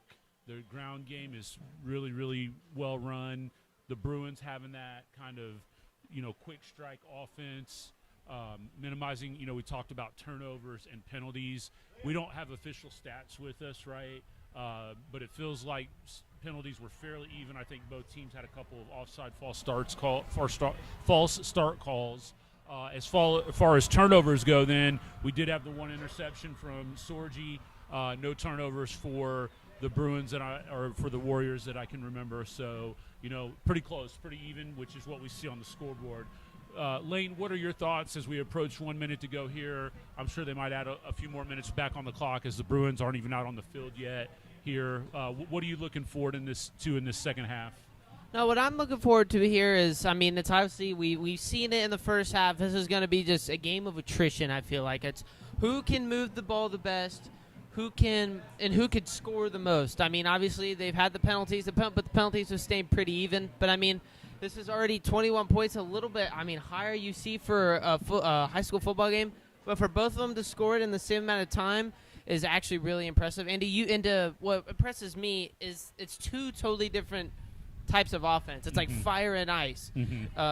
Tri-West, they started with the run game and then got really hot with the pass game over the top. But, Danville, they have that one flex set, and it's almost like an option play every time. You don't know if they're going to go halfback counter, halfback dive, or if they're even going to hit with the halfback toss which has normally been with number 27 Dayton Hood, and rarely with the main running back Min Vu. But I think definitely who can. Obviously it's going to be whoever scores the most points can win. But it's going to be a close game. Whoever wins this war of attrition is going to win this game, and I think it's definitely where it's going to be the focal point of it. It's going to be in the trenches. Yeah, that's really well said. I really think that what we're going to have to see from the Bruins in order to get a win in this game is they're going to have to wrap up. They're going to have to stop that vertical running game, that north-south running game. There's not a lot of dancing in that backfield. They get the ball and they get up the field, the quick hitters up the middle. So hopefully we can see some more of that. The only thing that would concern me if I'm Coach Ward is that running game. And if you've played the game of football before, it wears you down, right? It wears you down. And so you want to make sure that you're trying to give your defense as much rest as possible. So, I think it's going to be really interesting to see what happens here. We know Danville's going to get the ball to start. We're going to step away for a commercial here before we start second half action, and we'll be back to bring you some updates from other Legends Conference games as well here on the Tri-West Sports Network.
All right, we are back here with just 1 minute left before we start second half action.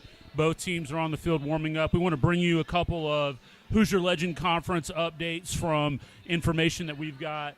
At last update at the half between Indian Creek and LaPel, we talked about that being a big matchup, 2 4-0 teams. It's as tight as we thought it would be, 7-6 in favor of Indian Creek right now. And then the game between Monrovia and Beech Grove is currently 12-7 at the half in favor of the Bulldogs. So another tight matchup in a Hoosier Legends Conference, and we do not have an update as of right now on the Speedway Triton Central game. As soon as we get that, we will bring it to you. So, again, okay, so currently, wow, this is a little bit of a shocker. According to Max Preps, we've got Speedway 10, Triton Central 7 at the half. So that's definitely our shocker of the night right now. As we said, we're tied at 21 apiece here at State Bank Field.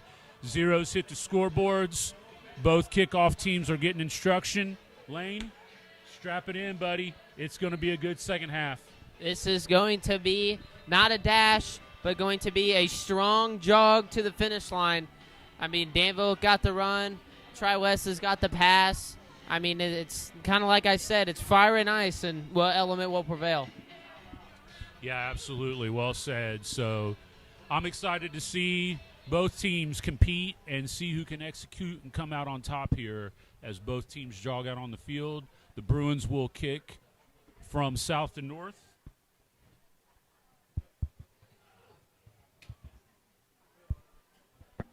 So Mendenhall setting up the ball, ready to kick off. Only his second game here as the new Bruins special teams kicker. Setting up here, the whistle's blown. The players are ready. The sun has set. The air is cool, but the football is just heating up, ladies and gentlemen. Second half underway here at State Bank Stadium. A nice flat kick, and that is going to be a free kick out of bounds. Not the way you want to start it for the Bruins. So the Danville will get the ball at the 40-yard line. Yeah, I mean, you know what, though? I'll tell you, I know how the optics of that, how it looks, and you get, decent field position there, but I wouldn't sweat that too much if I'm Mason. I mean, it prevents any kind of a return, and we've seen – they have some, striking ability with that return team. They get the ball at the 35. It's not all terrible. Of course, obviously, it's a little bit better field position than a touchback, but here we go. So instead of the 40, the Danville actually starting at the 35. So it's like Danville starting with a different approach to the offense, starting in the gun this time. Now they line up under center. 2 wide receivers out wide. Again, they're going to option here, quarterback keeper here, Carter Ward, but it's going to get wrapped up by the feet and absolutely swallowed up by the rest of the secondary there. Going to be gain of about half a yard to a yard, so looks like they're going to give them 1. So 2nd and 9 for the Warriors. Yeah, nice job there by the Bruins. Danville may have been showing something, right? They may have been coming out in that spread, shotgun look to see if the Bruins made any kind of adjustments, and then they brought everything in tight. Nice job there by keeping contained and not getting sucked in like I talked about in the first half. So, again, here's Danville on their flex offense, heavy left side. Going to give the ball to Vu, but there is a flag immediately on the play, and that's going to be a false start on Danville. So that takes 5 yards away, so it's going to be about a 2nd and 14 or 15 here.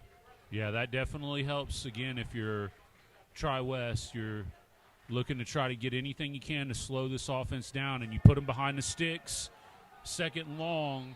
Now, again, you can't give up an 8-9 yard gash right here. You got to stay disciplined.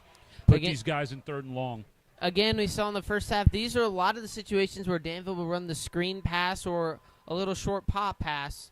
As this time they're going to run the power toss with number 29. That is Trevor Lynch, but going to be swallowed up after a gain of about 4. So it's going to be 3rd down and about 11 for the Warriors. This is very good position if you're the Bruins defense, but again, got to stay on your toes as Danville has that powerful run. I think they've been averaging about 7 to 8 a carry. Yeah, nice pursuit there by Bierman to chase that one down and prevent that. You start getting that outside run to soften you up in the middle. try to kind of loosen things up a little bit. We got to stay disciplined right here.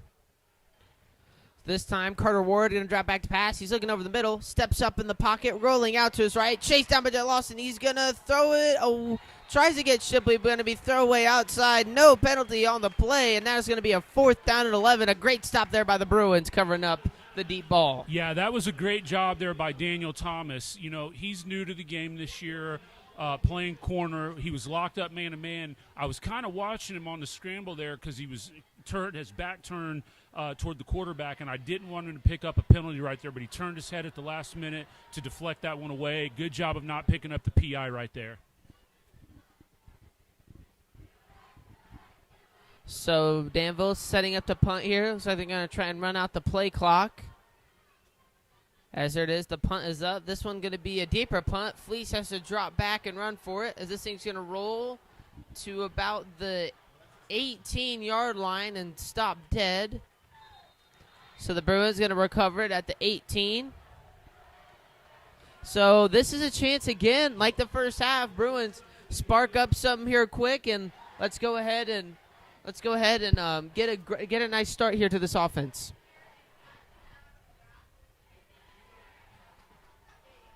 All right, so yeah, like you said, Lane, nice job there by the Bruins to come out and answer the bell.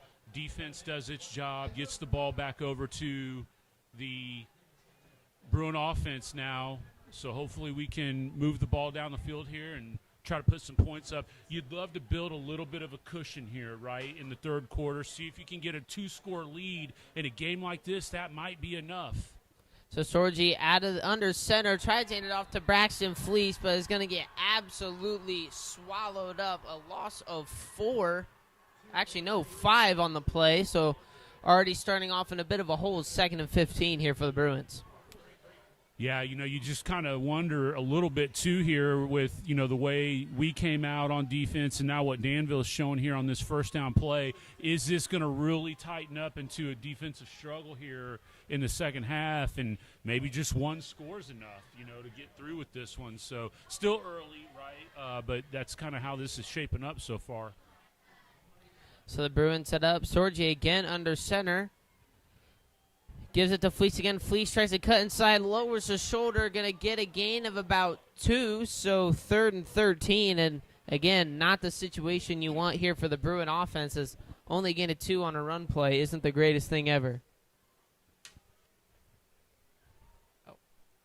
Yeah, that was a good job there by the Warrior defense to shut that down. Looked like Parker Anderson there was trying to get a block up on the second level and couldn't quite get to his man. If he could have been out a little bit ahead of that, might have helped spring the running back a little bit more. So Sorgi now in the gun. They have Fleece in the backfield. Looks like Garver, Cummings, and 3 other receivers out wide. Sorgi drops back, looking to his right. He's got number 12. That's Alexander. He's got a touchdown on the night. Tries to stay up, but it's going to be stopped about 4 yards short of the first down. So going to be a 4th and 4 here, and it looks like here comes the punt unit, I believe. And yes, it is. Here comes Cole Craig out for the punt. Yeah, that's just unfortunate that you get behind the sticks there early, and then you can't get anything going. And, I mean, that was a nice throw by Sorgi there to try to get a good chunk of yardage back, but just too much to try to overcome there on that play. You definitely didn't want to turn the ball over that deep in your own part of the field, so hopefully we get a good punt here. So Craig, a great punt there, going to drop at around the 40. It's going to take a nice roll for the Bruins. It's going to keep rolling their way, and it's going to stop at just shy of the 20-yard line. So Danville, that's looking like about almost a 50-yard punt there from Cole Craig. So the Warriors going to take over at their own 20-yard line, or excuse me, the Bruins' 20-yard line. Yeah, we'll step aside here to get a timeout in while we've got a chance on the Tri-West Sports Network.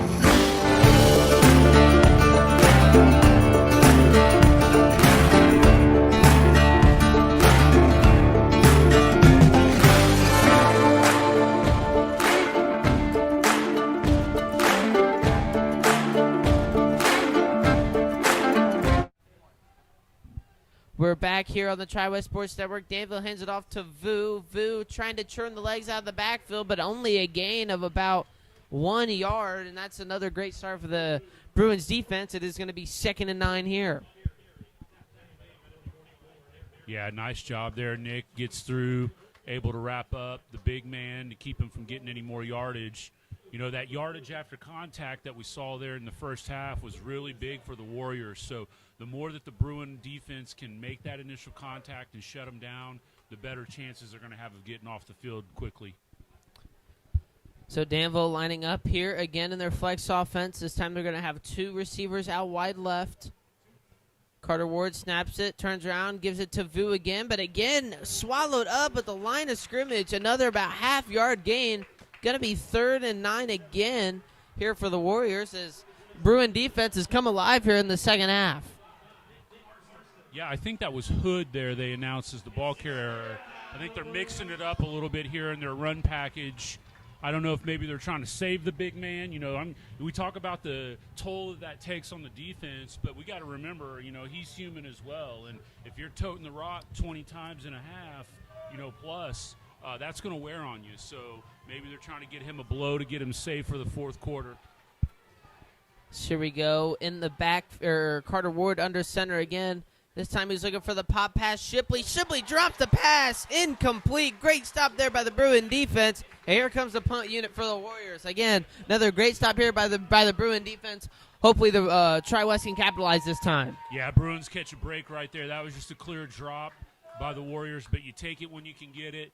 So, again, both defenses coming out here in the second half, asserting themselves. And so now the ball goes back over to the Bruins. And, again, you know, what could potentially be a little bit better field position. That's why that punt by Cole Craig is so important at reverse field position here. So if you can somehow maybe field this, get the ball somewhere around midfield, that could be huge moving forward.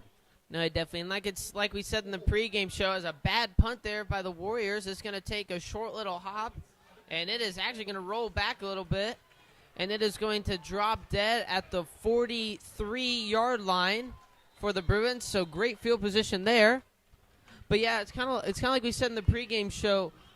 The Bruins, I mean, with these defensive stops, their offense needs to take advantage of these opportunities that are being given to them. Yeah, and that's what we saw in the Triton Central game that bit us, right? When we were tight in that game, our defense came up, got a couple turnovers, but we just weren't really able to do anything with it offensively. So the more our defense gets these 3-and-outs, we've got to capitalize and put some points up on the board. Definitely well said there by Mr. Spears. So here we go. Tri-West offense retakes the field. Sorgi and Hall now in the backfield. 2 wideouts, 1 left, 1 right. Sorgi drops back, play action, looking across on the out route to Quentin Alexander. Alexander turns on the Jets. He's looking up the field. He's going to step out at the 40. That's going to be about a 15-yard gain. Actually, no, excuse me. That's going to be a 21-yard gain there for Quentin Alexander. Have a game, young fella.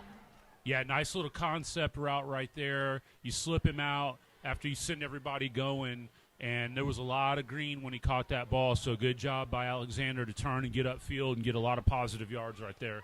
Oh, yeah, definitely, and he had kind of the defense confused. He lined up in the tight end spot, had the motion across, and just went for a simple backfield out route.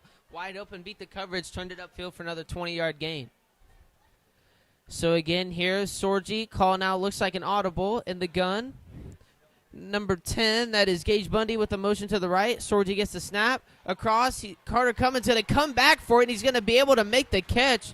That's a great play there by Carter Cummins to save a few yards, and that's going to get him down to the 34. An 8-yard pass completion from Sorgi to Cummins going to bring up second down. Yeah, Bruins catch a break right there, I think, Lane. They were close to having 2 men in motion. I don't know if you caught that or not. They sent a guy in motion, and I think it might have been Carter Cummins on the right side. He kind of flinched a little bit. He didn't really move. I don't know if the officials thought maybe he was just turning in to look toward Sorgi or whatever, but I think he was about to go in motion himself, so dodged a bullet right there. So Sorgi trying to get the Warriors to jump off sides. Warriors calling a play. Wonson Hall going to take the run in. Can he get the first down? He's still on his feet. They're still trying to push him over. Whistle's finally going to blow here. Looks like he's going to be about a half-yard short, so it's going to be 3rd and inches here for the Bruin offense. Yeah, a little rugby scrum right there, it looked like. No, yeah, definitely. And I feel like that's what the Bruins are very good about. They're good at hitting Danville's been great at it all night. But even when the Bruins do it, and Hall's been really good at it tonight, they really like to hit the gaps hard, and then they turn it upfield for great gains.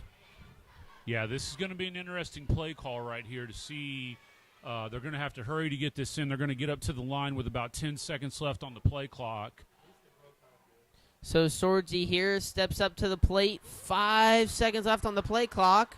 They snap it. Empty backfield. Sorgi turns, pops to Cummins. Cummins, nice secured catch there with a defender all over him. Going to be a pickup of about 10 exactly. So, again, another first down here for the Bruins, moving the ball up the field fairly well. So the Bruins, again, first down there. Cummings having a good night. A 10-yard gain there. And it seems like the Bruins, they've kind of moved away from the long game, and they've kind of moved back to their short slant routes. But, I mean, still, they're making up yards nonetheless and pushing it up the field at a great pace. Well, yeah, I mean, the Danville defense is going to start dropping because they're going to get tired of giving up big plays. So it's a good job of taking what the defense is giving you. Sorgi, he's looking deep over the defender. Oh, had a hand on it but wasn't able to hold on. That's looking like Carter Cummins on the drop there. Yeah. And yes, indeed. But that was a tough play there. He had one on him, one safety coming right at him, too. That would have been a heck of a play, but not too upsetting with the drop there as it's second down. Yeah, it was a really well-thrown ball by Jack, and, I mean, he gave Carter a chance to get it. It was good coverage by the Warriors. And like you said, to your point, which is really well made, it's like it's not a bad time to take that shot. First down, you're getting close to the red zone. Why not take a shot there? Now you got 3 downs to get the stakes moving again. So this time Sorgi lines up under center. Two receivers left. Sorgi play action, rolls out to his left. He's looking deep for the end zone. It's going to be picked off at the goal line by, looks like, number 20, I believe, on Danville. That is Hutton Simmons there, picked off right at the goal line. Garver was open, just a bit underthrown there by Sorgi. Just tough one to lose there right on the goal line. Yeah, and as soon as I say it's a nice job by Tri-West of taking what the Danville defense is getting them, there's 2 forced passes right there. And so, if you're Sorgi, you got to keep your head. You got to let it go. You got to have a short memory. You got to move on. It was a good job by Danville of dropping back in coverage. So, yeah, I mean, you hate to see another missed opportunity right here. Now, again, the good news is they're pinned deep, but this also could work out well for them if they get that run game going. They could really grind down a nice long drive right here. So Danville setting up in their typical flex offense. Here comes the end around by number 1, Drew Rector, but absolutely stuffed at the line by the Bruins. A great stop there. Going to be 2nd and 9 on a gain of 1 for the Warriors. Yeah, nice job there by the Bruins to collapse on that. Now, again, so far in the second half, it looks like we've made some really good adjustments to be able to collapse on defense, but you don't want to over-pursue and have contain get broke because, as I said, it only takes one of those pulls for somebody to break one to the outside and take it all the way to the house. Carter Ward snaps. It's going to be a halfback counter run here with number 27. That's going to be Dayton Hood with just under 3 minutes left to play here in the third quarter, as that is going to be picked up for a first down. And, again, I mean, that's just one of those tricky plays. It's almost like they run the option every time. It's just either a halfback counter or a dive. Kind of tough to stop. But, I mean, the Bruins have definitely picked up on the reads there for which one they're going to run here this second half, as they've already got 2 stops already. Yeah, much better job of winning up front. You got to keep that going here.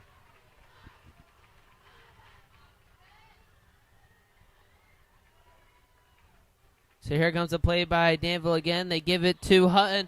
Hutton almost breaks free, but stopped by Cole Craig and Fleece there, the 2 safeties. That's going to be an 11-yard gain and for another first down for the Danville Warriors. Yeah, 2 big gouges right there. Got to right the ship now. Like I said, this is something that Danville's, this is their game right here. They want to control the clock, get these big chunks of yardage, wear down that Bruin defense. As much as they've come out and stopped Danville the first 2 possessions of the second half, you're asking an awful lot of your defense to have to shut them down once more. So we just crossed over the 2-minute mark here in the third quarter as Danville snaps the ball. Run up the middle with, Dayton Hood, and that's going to be stopped for almost a minimal gain.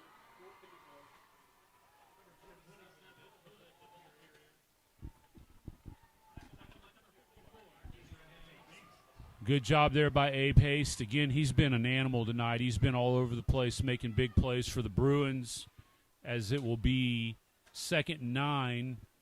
Danville sets up in their base offense. So Danville now setting up here for 2nd down and about 9.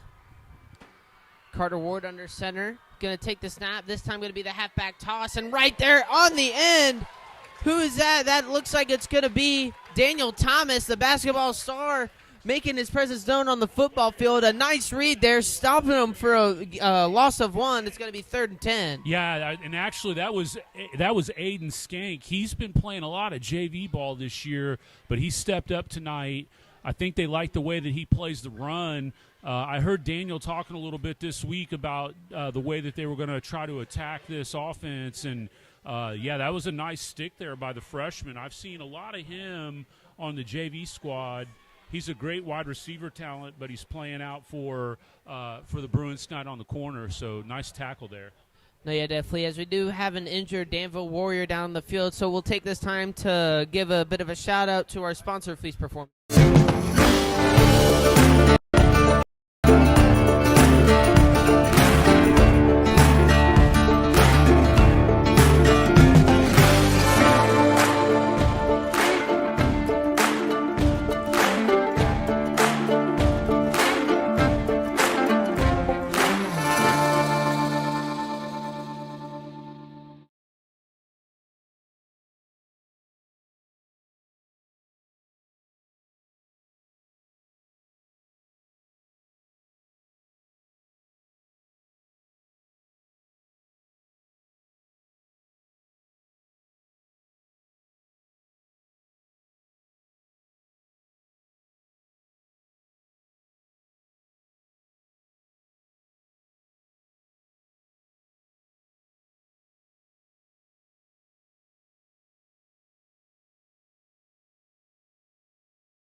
From State Bank Stadium, as Danville lines up here for 3rd and 10 as the third quarter starting to run out, just crossed the 40-second mark. Danville hikes it, dropping back to pass, looking for the corner out of Mason Shipley. He's looking, and it's going to be an incomplete pass, I believe. And yes, indeed, incomplete. Great defense there by the Bruins. And the Bruins defense, again, the 3rd in the row, another 4th down stop. The offense has to do something here. We can't go a quarter scoreless, or the Bruins can't go a quarter scoreless, especially against this Danville defense, who was almost threatening to take it across the 50-yard line. Yeah, nice job there to bow up and get this turnover on downs, or at least get a punt forced here. So that'll be huge to start the 4th quarter if the Bruins start with the ball. It's going to be loud. Hopefully, we'll get some momentum going here, get these guys hyped up, and go out and put some points up on the board. And I believe a flag may be down on the play. Indeed. And a delay of game by the offense, so that's even better for the Bruins. That's going to push it back 5 yards. So Danville now a 4th and 15 punt. So this will give the Bruins a few extra yards to work with here. Or take off a few extra yards. Yeah, all the punts tonight have been kind of beneficial to the punting team as far as bounces and rolls and stuff. So be interested to see how this one's hit. Another high sky ball almost right to Fleece. It's going to bounce and roll its way out of bounds. No, it's actually going to stay short out of bounds. It's going to sit at the 28-yard line for the Bruins. So, again, 3 stops in a row for the Bruin defense. But like we said, the offense has to capitalize. They need this score right here to definitely get the momentum shift and keep that defense pumped up instead of going out there for almost nothing. Yeah, and at the bare minimum, what we need to be able to do is flip the field position, right? I mean, we've got decent field position here, but hopefully we can at least move the ball. And if we do have to punt it back over, we can maybe pin them deep and force them to have to go the length of the field to try to score. But you're absolutely right, Lane. It's vital that we get some points put up on the board here relatively soon, just to give your defense a little bit of cushion. So Sorgi pulls back again, looking across the middle. It's going to be batted down and actually picked by the linebacker, number 30 on defense. That is Bryce Egan. And again, that is one of Danville's hardest hitters. I believe he's coming in here with 12.5 tackles on the game. And again, not what you want to see out of that Bruin offense. That is Sorgie's third pick of the night. Yeah, I mean, one of them wasn't really his fault. The last two, those have been tough throws. And so, you get the stop, you get your offense out there one play, and now the defense is back out there. You're, again, a tall task to ask these guys to get another stop in a short field. So, again, we'll see what our defense can come up with here. So the defense again back on the field for the Bruins. It looks like in the backfield the Warriors have been sticking with Dayton Hood as he is going to get the ball, going to cut it back up the middle. Going to be a gain of about 6, I believe, and a late flag comes in. I'm assuming going to be for unnecessary roughness. That's definitely going to help out the Bruins. Yeah, I think Cole did a nice job of coaxing that out there. I kind of saw him backpedaling away from the pile there, and maybe a little bit of a nudge that acting job drew the flag, but you take it when you can get it. So the referee's discussing over as we get the call. So it looks like going to be a personal foul on Danville. So yes, indeed, a personal foul. So that's going to be 15 yards this time. So that's going to put him back at around, I believe, just shy of the 35-yard line, or actually just over, excuse me. Going to be put back at the 38. So I believe it should be second down now, and what is looking like about second down and 20 here for the Danville Warriors. Yeah, they're getting it corrected over there on the sideline. Yep, there it is. Now second down and 20 for the Danville Warriors. As the third quarter expires, and now, Mr. Spears, it's coming down to crunch time, baby.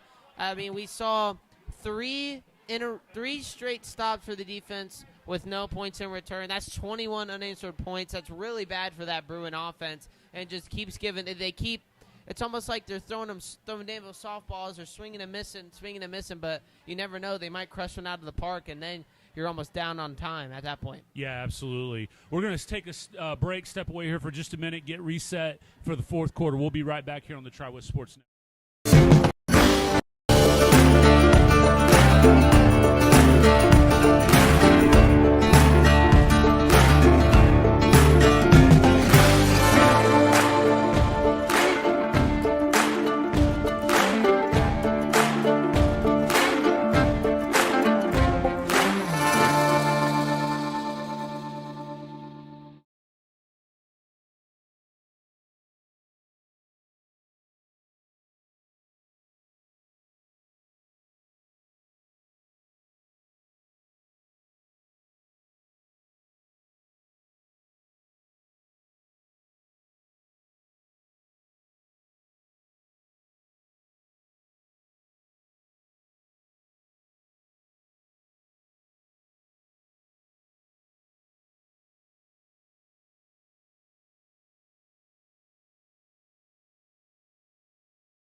You are back on. Who are you not? It's 50. It should be another 5 yards. We are back here at the Tri-West Danville game here at State Bank Stadium, as already the play has been blown dead before Danville is even set up for the play. You can see Coach Ward confused as well, as he is out of the sideline on the field. Almost a 12th man on the field there, as Ward also trying to figure out what's going on. I do not see any flags on the field. Yeah, the officials are talking this over. Coach Ward's. I think there's a discussion about where the spotting of the ball should be.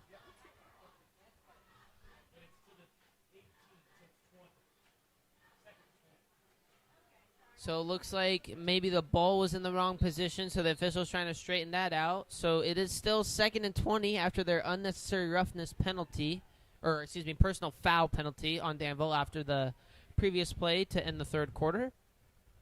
So Danville under center lines up again. The end around coming around. This time a delayed snap going to go to number 27 Hood again. As the play is still not dead, as they're still tussling, as they're finally going to call the play dead after a gain of about 2. So a 3rd and 18 here again. What the defense needs, but offense, can they capitalize if they get a stop here? Yeah, I mean, Danville's tendencies tonight have been to throw on 3rd down and long. So you got to know the pass play's coming. You just got to be solid. You don't want to pick up a cheap PI. Be solid, be disciplined. Hopefully we can get some pressure up front and flush Ward out. As you can see that here by the play call, this time they got 2 safeties up high in Fleece and Craig. This time Carter Ward is going to drop back. He's looking, he's scrambling, getting pressure from Al. He's going to step out right at the line of scrimmage. And again, another defensive stop, but it's going to be 4th and 18. Can the offense capitalize this time? They have to, or else this defense is going to be really tired. Yeah, good job there, too, by Jet to not get the late hit as Ward was running out of bounds. That's the last thing you need to do is give him a cheap first down. So, yeah, I mean, here we are again. You know, we've kind of been in this holding pattern since the beginning of the second half. And, again, if you're surging the offense, you just got to put the last couple possessions in the rearview mirror and move forward. You can't let it shake your confidence. Have faith in yourself. Go out and do your job. So the punt is up, and Fleece going to let it roll out, and it is going to be a touchback. So very fortunate for the Bruins. Going to come out to the 25 here. Now, again, I've said it for the 3rd time in a row.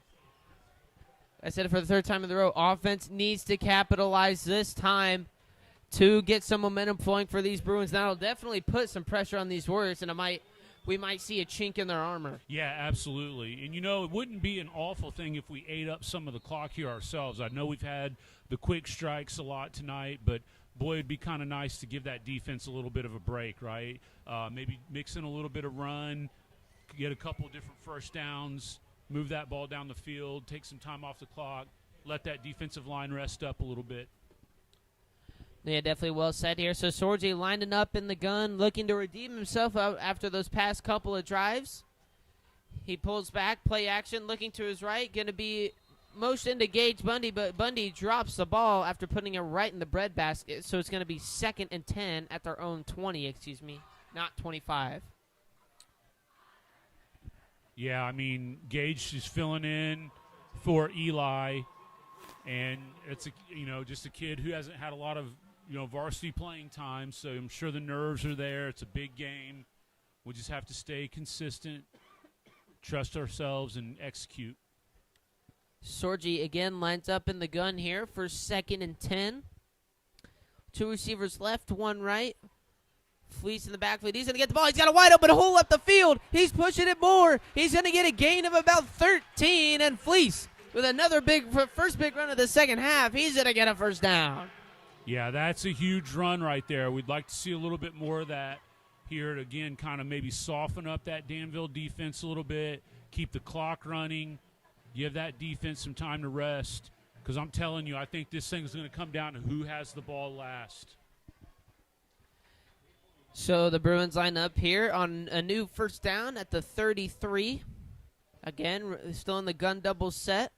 Sorgi drops back again, looking to his left. He gets a shot over the middle. It's going to be incomplete by Quentin Alexander as Sorgi's hit as he's thrown. Gets picked right back up, though, as the Bruins set up for 2nd down.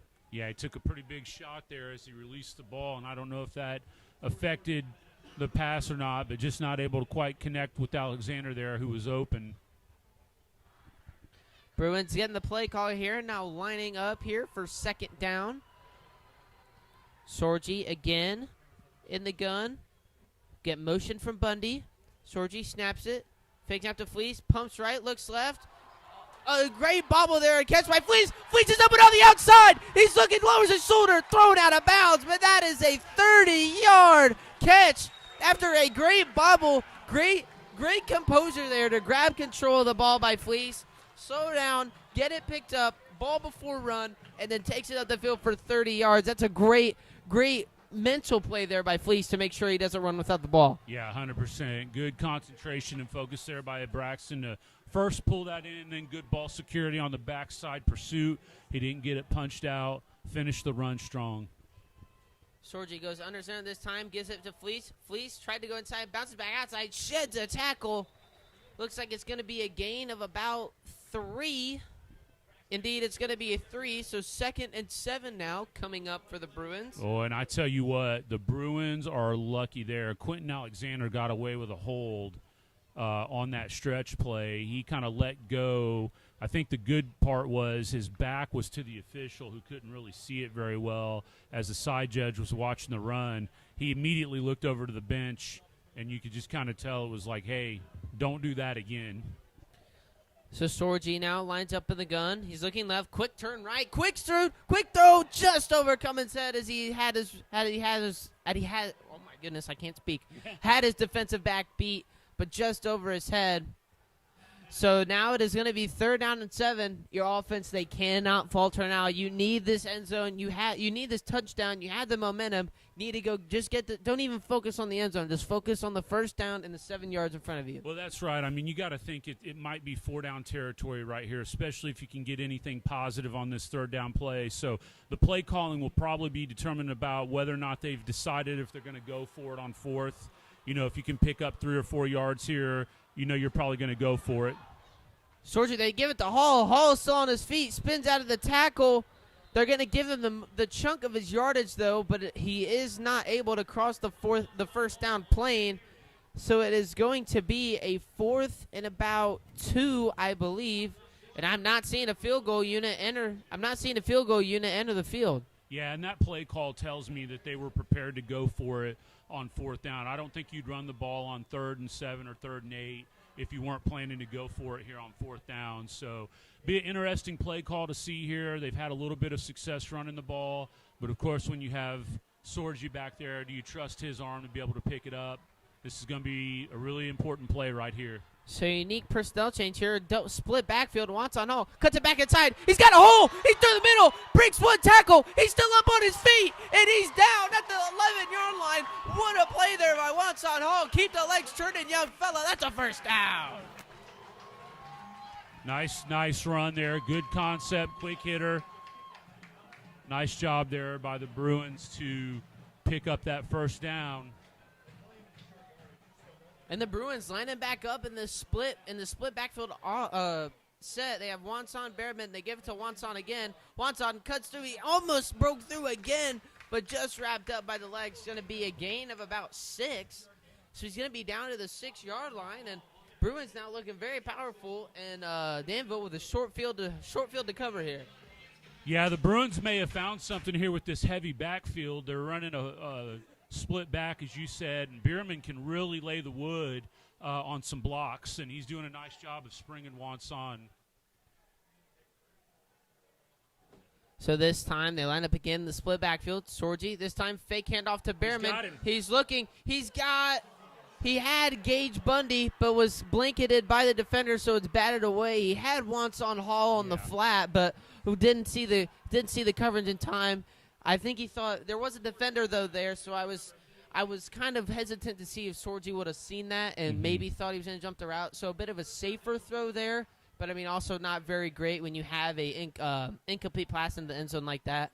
As 3rd down coming up here and 4 from the 6-yard line here for the Bruins. Got that heavy backfield again here. See what the Bruins decide to do. So Sorgi again under center. Fake. Oh, my God, it's a roll. It's a roll. Sorgi lowers his shoulder. He's still going. Trying to reach for the pylon. They're going to call him out at the 2-yard line, but that is a first down. It will move the chains, which is the fortunate part. But, I mean, even though it was a quarterback draw there from Sorgi, you never want to see your quarterback lower the shoulder like that. I mean, we saw in the Triton Central game, was down for a minute, but, I mean, still – fighting for the first down is also something you love to see out of your quarterback. Yeah, nice solid run, finish it strong there. And now they hand off to Behrman. Behrman getting it shoved in, and that is a Bruins touchdown as they take the lead 27-21.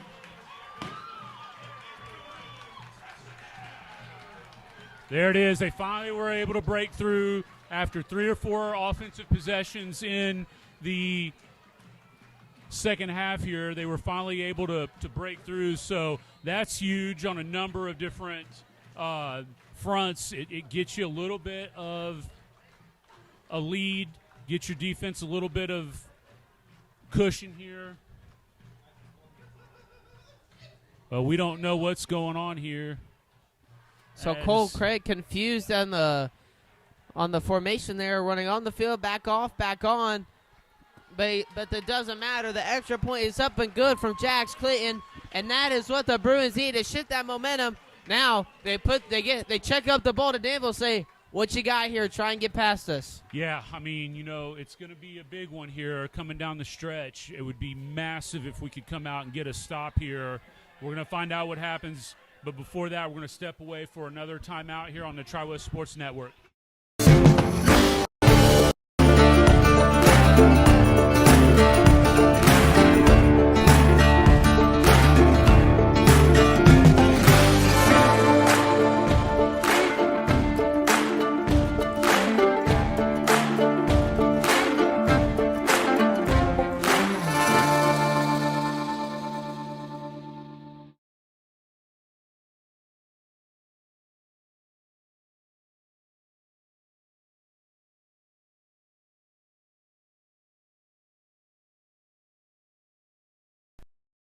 Going to be back here to State Bank Stadium as Mason Mendenhall sets up the kick here for the Bruins. And like we've said, Bruins offense finally scores. Bruin defense has gotten 4 straight stops in a row. Can they make it 5 to potentially seal this game? Need good coverage here on this kick, Lane. Mendenhall, a nice kick this time straight through. Going to be a touchback straight to the end zone. Not the greatest thing ever, but also prevents a potential return touchdown or return big gain there for the Warriors. That's the last thing you want is special teams touchdown to equalize it without having any either side have to exert much. We'll get a couple of updates in here on some other scores before these Warriors take over. 14-7 Lapel over Indian Creek with 11:33 to go. And down in Beech Grove, it's Monrovia 20-7 over the Hornets in the third quarter. Warriors line up. First down here. Bruins swarm the ball carrier of Dayton Hood. It's going to be a gain of about 3. So Danville now second down. And you're almost wondering, I mean, we haven't seen Vu in a while. We almost wonder if he's injured, or maybe it's just they like what they see in Hood and trying to give him some reps tonight. Yeah, it could be one of those things where maybe Hood's a little bit more of a home run hitter threat. Vu's that kind of rumbling, bumbling guy. He's going to get you those reliable yards, but maybe they're just looking for a little bit more in the way of a playmaker here in the second half. Danville snaps the ball, swallowed up at the line of scrimmage, and finally the scrum going to topple over, going to get a gain of about half a yard. Going to be about a 3rd and 6 here for the Danville Warriors. Yeah, again, Bruins sticking it to them on defense. Yeah, Sorgi and the offense down there imploring the crowd to get up and get loud here on this third down. We really need to bring some energy here on this third down.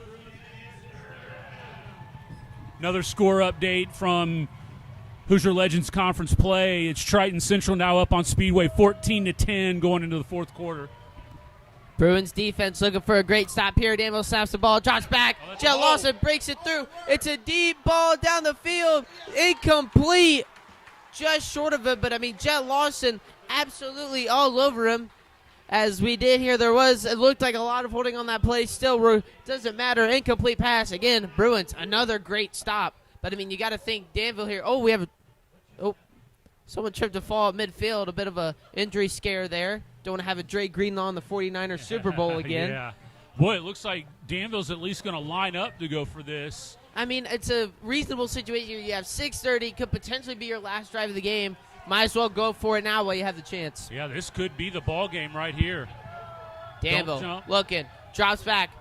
Carter Ward looks to his right. He goes over. He's got. Oh, he dropped it. Drew in the breadbasket. Drops the ball. And the Bruins he's get hearing a it. stop here. And the Bruins starting at the 25-yard line. They could take a huge lead and potentially seal the envelope on this game. Yeah, that was senior Liam O'Brien right there that had that right on the number, and he put it on him, and he dropped it. And the Bruins sideline was letting him hear all about it. Boy, that was a huge gamble by Coach Comer. I just think it's simply too early, too much time left in this game to go for it there in that field position. I mean, you put the Bruins essentially in scoring position right here off the bat. Now, again, we saw a one-play turnover earlier. You still got to execute, but, boy, that really could be a decisive play here as we go down the home stretch. So the Bruins, the ball in their 25. Sorgi going to take it in the gun, and that is already going to be a false start on the offense. Not the way you want to start a great drive like that. Or, excuse me, not a false start, a delay of game. So delay of game by the Bruins, going to push it back 5 yards to the 30. I mean, granted, not what you want. You still get to keep her down, but, again, you're back. You're now at a 1st and 15 instead of a 1st and 10. Right, yeah. I mean, that's dead. You don't want to see that happen right there. Don't know if that was a issue of getting the play call in after the big turnover or what, but hopefully we can right the ship right here and get that yardage back and then some. No, yeah, definitely. Bruins now line up. Snap to Fleece. Fleece cuts it back right, but is going to get pulled down over the line of scrimmage. Going to be a gain of about 1. So 2nd and 14 coming up here for the Bruins. Another update from Speedway now. Triton Central up 21-10 over the Spark Plugs, so they're starting to pull away. There was a little bit of a surprise at the start, but looks like the Bulldogs the Tigers are starting to assert themselves against the Plugs. So now Sorgi going to line up under center here. Looks like Fleece, the lone back. Bundy with motion to the left. Oh, wide open field across the right. And Braxton Fleece going to have wide open field, and that's a great play there. The halfback stretch to the weak side. No one's home over there. And a great play there drawn up by Coach Ward and Coach Wilson there to get the first down. Yeah, it looks like there might be a flag down, though. There's referees talking over on the sideline. Everybody's walking back. We will see what the officials say here, but if it is a penalty, likely a hold, I would say. Personal foul on the offense. Chop block. So chop block on the offense, a 15-yard penalty. That is going to put them back on the 45-yard line. Well, this is, you're just doing the Warriors a favor here with these penalties because now you've pushed yourself out of scoring position. It's 2nd and long. So now you just got to try to get some field position back here. This is a 2nd and 29-yard play here. You got to focus and execute. Sorgi takes the snap. He's looking. Fakes the pop pass to the right. Going to try and dump it off to Fleece. He's going to be picked off, and he's going to return it. A pick 6. Fleece trying to chase him down, look like DK Metcalf. He's going to stop him, though. Perez the pitch sits. There is a flag, though, down at the end of the play. Sorgi hit as he's thrown, throws the pick, and that absolutely just turned this game upside down as the Warriors might take this ball, not even at the 7. It might go down to inside the 5, as this might be a horse collar call on Fleece trying to run him back down. Yeah, I couldn't really see, but, obviously it drew a flag from the official that it's going to be a horse collar tackle from behind. Boy, just a disastrous set there offensively. That's just a focus thing right there. You come out after the turnover on downs and you get a false start call, you get a chop block call, and then a turnover.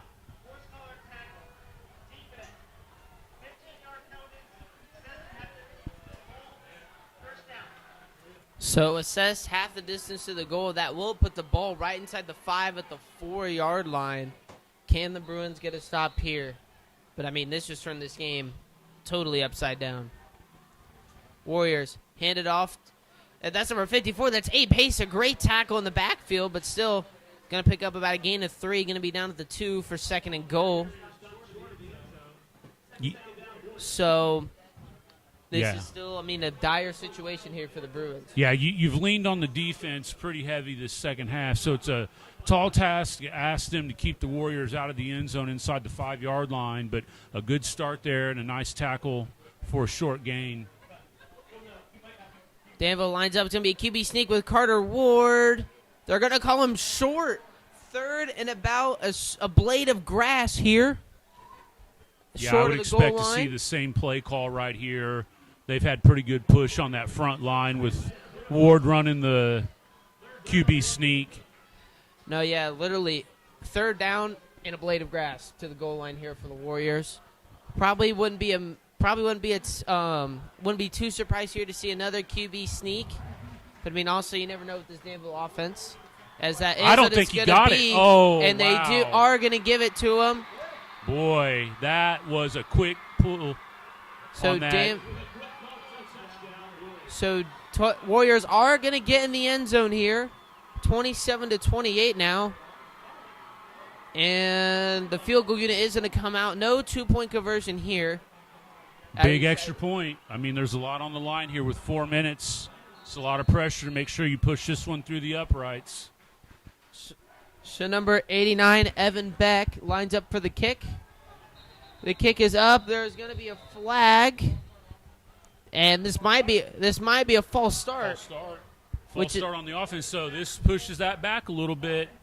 Puts a little bit more pressure on the kicker. So this turns from a 20 to a 25-yard field goal. Still a very makeable field goal nonetheless, but still, I mean, an extra 5 yards, I mean, to a normal person, that might not sound like much, but kicking a football, that's a big jump. Sure, absolutely. And I tell you, that snap wasn't super clean there on that last exchange too, so maybe you get a bad snap here.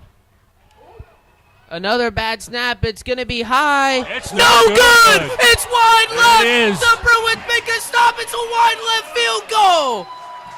The Bruins still keep it up by one, 28-27 with 4:08. Again, another defensive masterclass by the Bruins. Now, if you're the Bruin offense, you have got to be disciplined and smart and execute. There's entirely too much time on the clock right now to think this game is over. It's just, you can't do it, right? There's way too much time.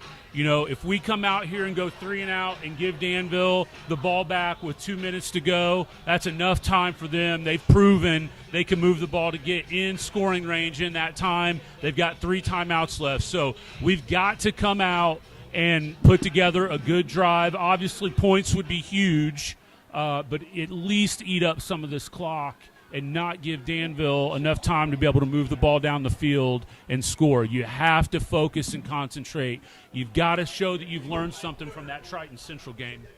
Oh, yeah, definitely. Definitely the offense. I mean, the last 2 possessions have ended in interceptions. So, or no, 2 of the last 3 drives have ended in interceptions. So we can't have that happen again.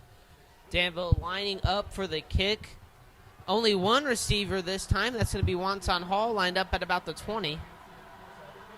It's going to be a deep kick. Wonson.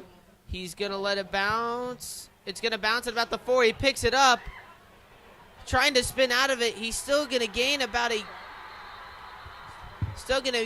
yard. Looks like he's going to be called down at about the 7. And, I mean, I get you're trying to get some yards back for your offense, but not really the smartest of plays there by Well, Wonson. he had to pick it up because it was a live ball, right? So I'm not really quite sure why we were lined up with a hands team like there was going to be an onside kick. We had one guy deep.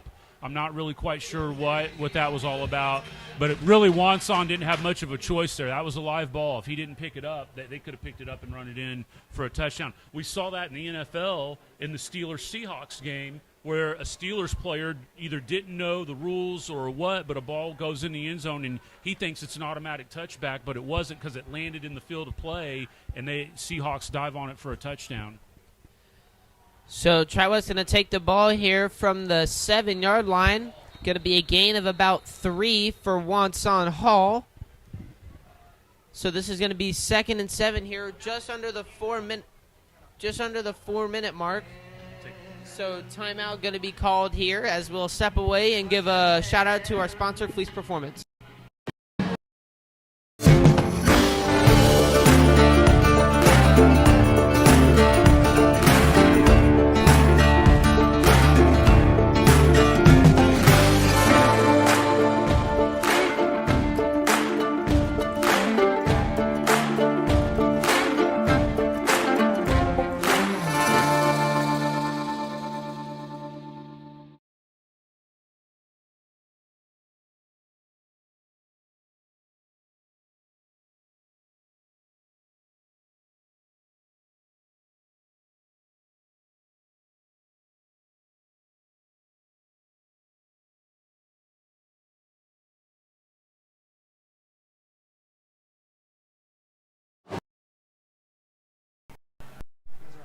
All right, we are back here at State Bank Stadium as Danville called a timeout after that stop there on the run. They're trying to preserve as much clock as they can here if they can get the ball back.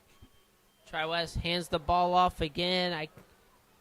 Looking like Wanson again on the carry. Going to be, again, another gain of about 2. And, again, Danville calls the timeout trying to stop the clock.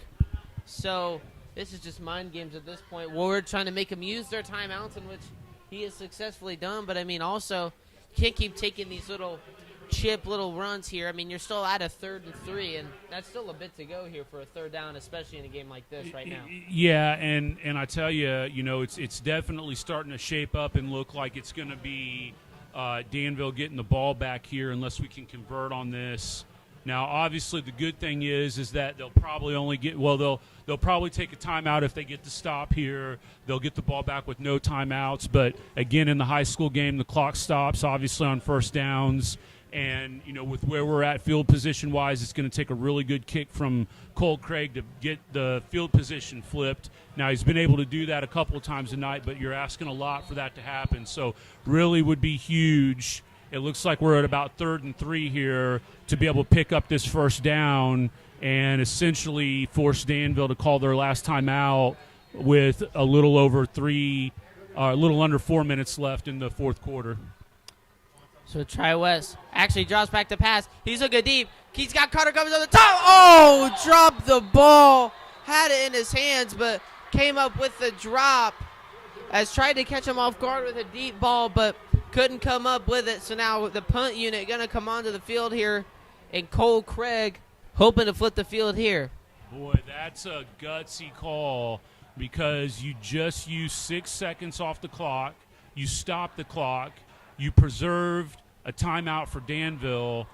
I mean, you're just pinning it all on your defense right now to not give anything up. And this might be a delay game here. No, it will not. Going to get the punt off, and a bad punt here by Craig. It's going to come down a backward spin at the 25. And this is all gone downhill for the Bruins. I mean, it's just really been – we talked about this in our podcast a lot of learning how to win. And there's a lot of youth on this Tri-West team.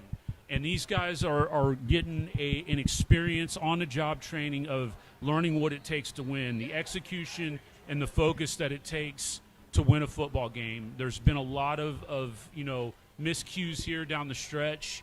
Obviously, we've put them in a position now where with their run game, all you can do is maybe hope that you get the ball back with enough time to try to score if they can get their score. 3 minutes, 36 left. Looks like they got Voob back in the game for Danville. Bruins going to stop them. Only a gain of 2 here. It's not really a concern right now. Excuse me, a 3-yard game. So a 2nd and 7 here for Danville as with the run, the clock still runs, so 3:15 left to play. But the defense really needs to step up here. It needs to almost push them back a few more yards.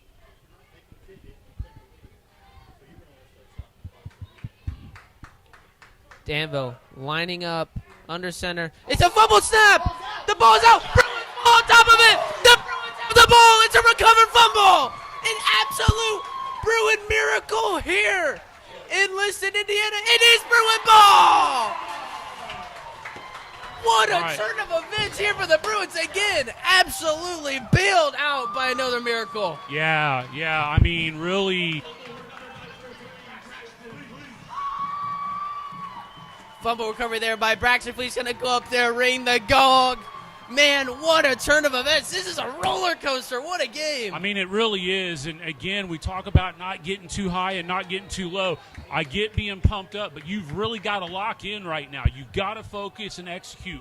There's still a lot of time on this game clock right now. You're still pinned back deep. You have to come out here and focus. Now, the good news is Danville does only have 1 timeout left, but you have got to focus and execute. Ball security and do your job right now. Sorgi grabs the snap, gives to Wanton. Wanton bounce outside. He's got some room. He's got some room to run. It keeps going. He's got a first down and more. but he gets tackled out of bounds, so the clock is going to stop. But that is a 16-yard gain, a huge momentum shift here for the Bruins. Yeah, nice job there. That's a big, big sigh of relief to get out from the shadow of their territory. Would have loved to have seen him stay in bounds there to force Danville to have to call their last timeout. Bruins line back up here for 1st and 10 from the 35. Looking again to just keep punching the ball here and keep it moving.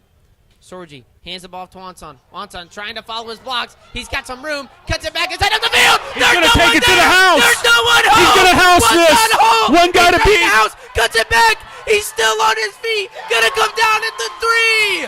What a run there by Wanson Hall. And the Danville crowd goes silent. Wanson Hall, what a run there. Doing a little Le'Veon Bell move, following his blocks, following the big man up front, taking it for a 70-yard run. The Danville crowd is absolutely stunned. They cannot believe what the defense just gave up right there. And we're going to take a timeout here as we're going to work from our Fleece Performance, or get a word from our sponsor, Fleece Performance.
Yeah, we've been doing that back and forth.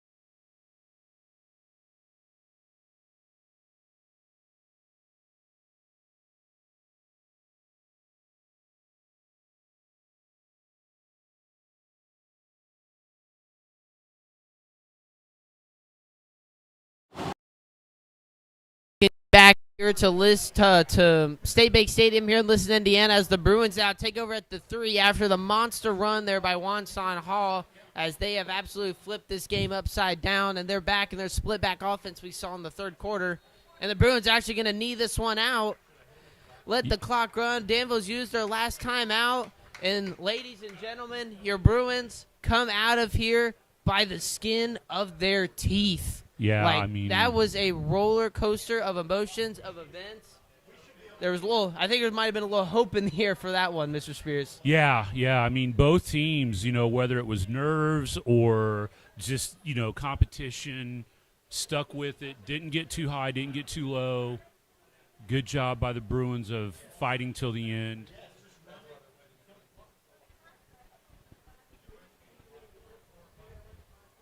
Sorgi now takes the snap, takes another knee. It's going to be 3rd down. So it looks like they're actually going to have a little bit of time on the clock for Danville to do something. They should end up with about around 15 seconds left, I believe, if I do my math right. 15 seconds left on the clock when they get the ball. Or they'll probably try and take a knee and kick a field goal here. And regardless, even if they do miss, they'll still take the ball at around this yardage.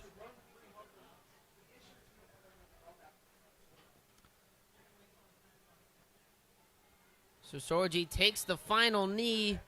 So, yeah, going to have about exactly 15 seconds left on the clock here to finish out this game. And, again, Mr. Spears, I mean, we go from interception to a touchdown, bringing this game within, well, not even within reach of tying distance. Tying. Then a false start by Danville. And like we said, 5 yards sounds like a little, but, man, it's a lot when it comes to games like this. Misses wide left, and then now a huge – and then a fumble – or no, I think another pick by Sorgi, but then a huge fumble recovery there by Braxton Fleece.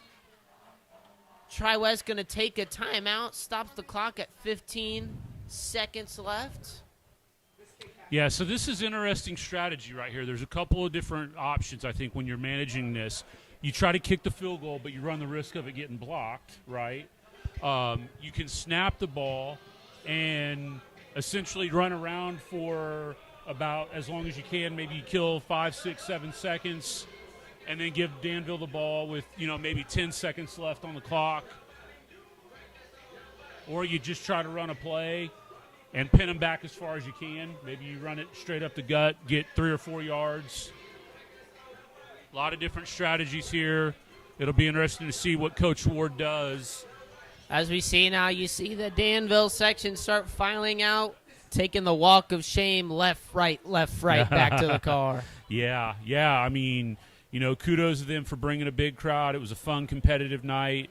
We knew it was going to be a close game. We talked about who might have it here at the end, and it does look like they're going to run a play. Now, what they do will be interesting. So they are running They give it play. to Wonton. Wonton cuts inside, and he's going to get in the end zone. Wonton with a touchdown, and that might have sealed the deal for the Bruins. Bruins now up 34-27. Extra point attempt pending. But, I mean, man, what a turn of emotions here for the Bruins tonight. Yeah, just a really hard-fought victory by the Bruins. I mean, no matter what happened tonight, they never quit. They never gave up. Like we said, Sorgi put the turnovers behind them. The run game came through in the second half. The defense just played lights out. I mean, you can't really pin that touchdown that they gave up down here on that interception on them. I mean, that's just, kudos to those guys for that. Extra point is good from Jax Clayton. Bruins now take an 8-point lead to Danville. A deep ball and a 2-point to win this. But, I mean, also, you got to think, Danville's got some experience to this. This is deja vu to the Brebeuf sectional game last year. Yeah. I mean, they're going to try to come out and do the old pitchy on the return. And, we just got to be disciplined, not give up anything stupid. I'm sure Mason will squib it up the middle or maybe just try to drive one out of bounds again like he did before to not give them a chance to set up any kind of return. Well, it looks like the Bruins are going to get the Great American Rivalry hats and keep the helmet for the foreseeable future, as this game rivalry will go on pause for a little while due to scheduling conflicts next year. I don't think the teams are on their schedule again until the 27-28 school year.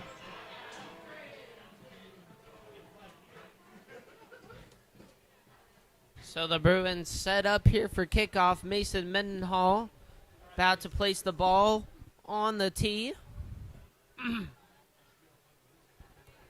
As again, 11.7 seconds. That's enough time to, if you can either get out of bounds, that could potentially be enough time for 2 plays.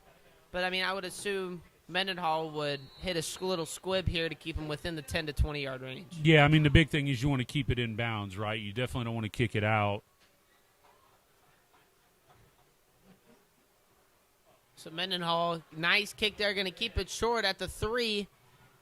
Danville trying to run it out. He's looking. He cuts back to the right. Going to be wrapped up by number 50 on the kick return. That's Troy Garrett.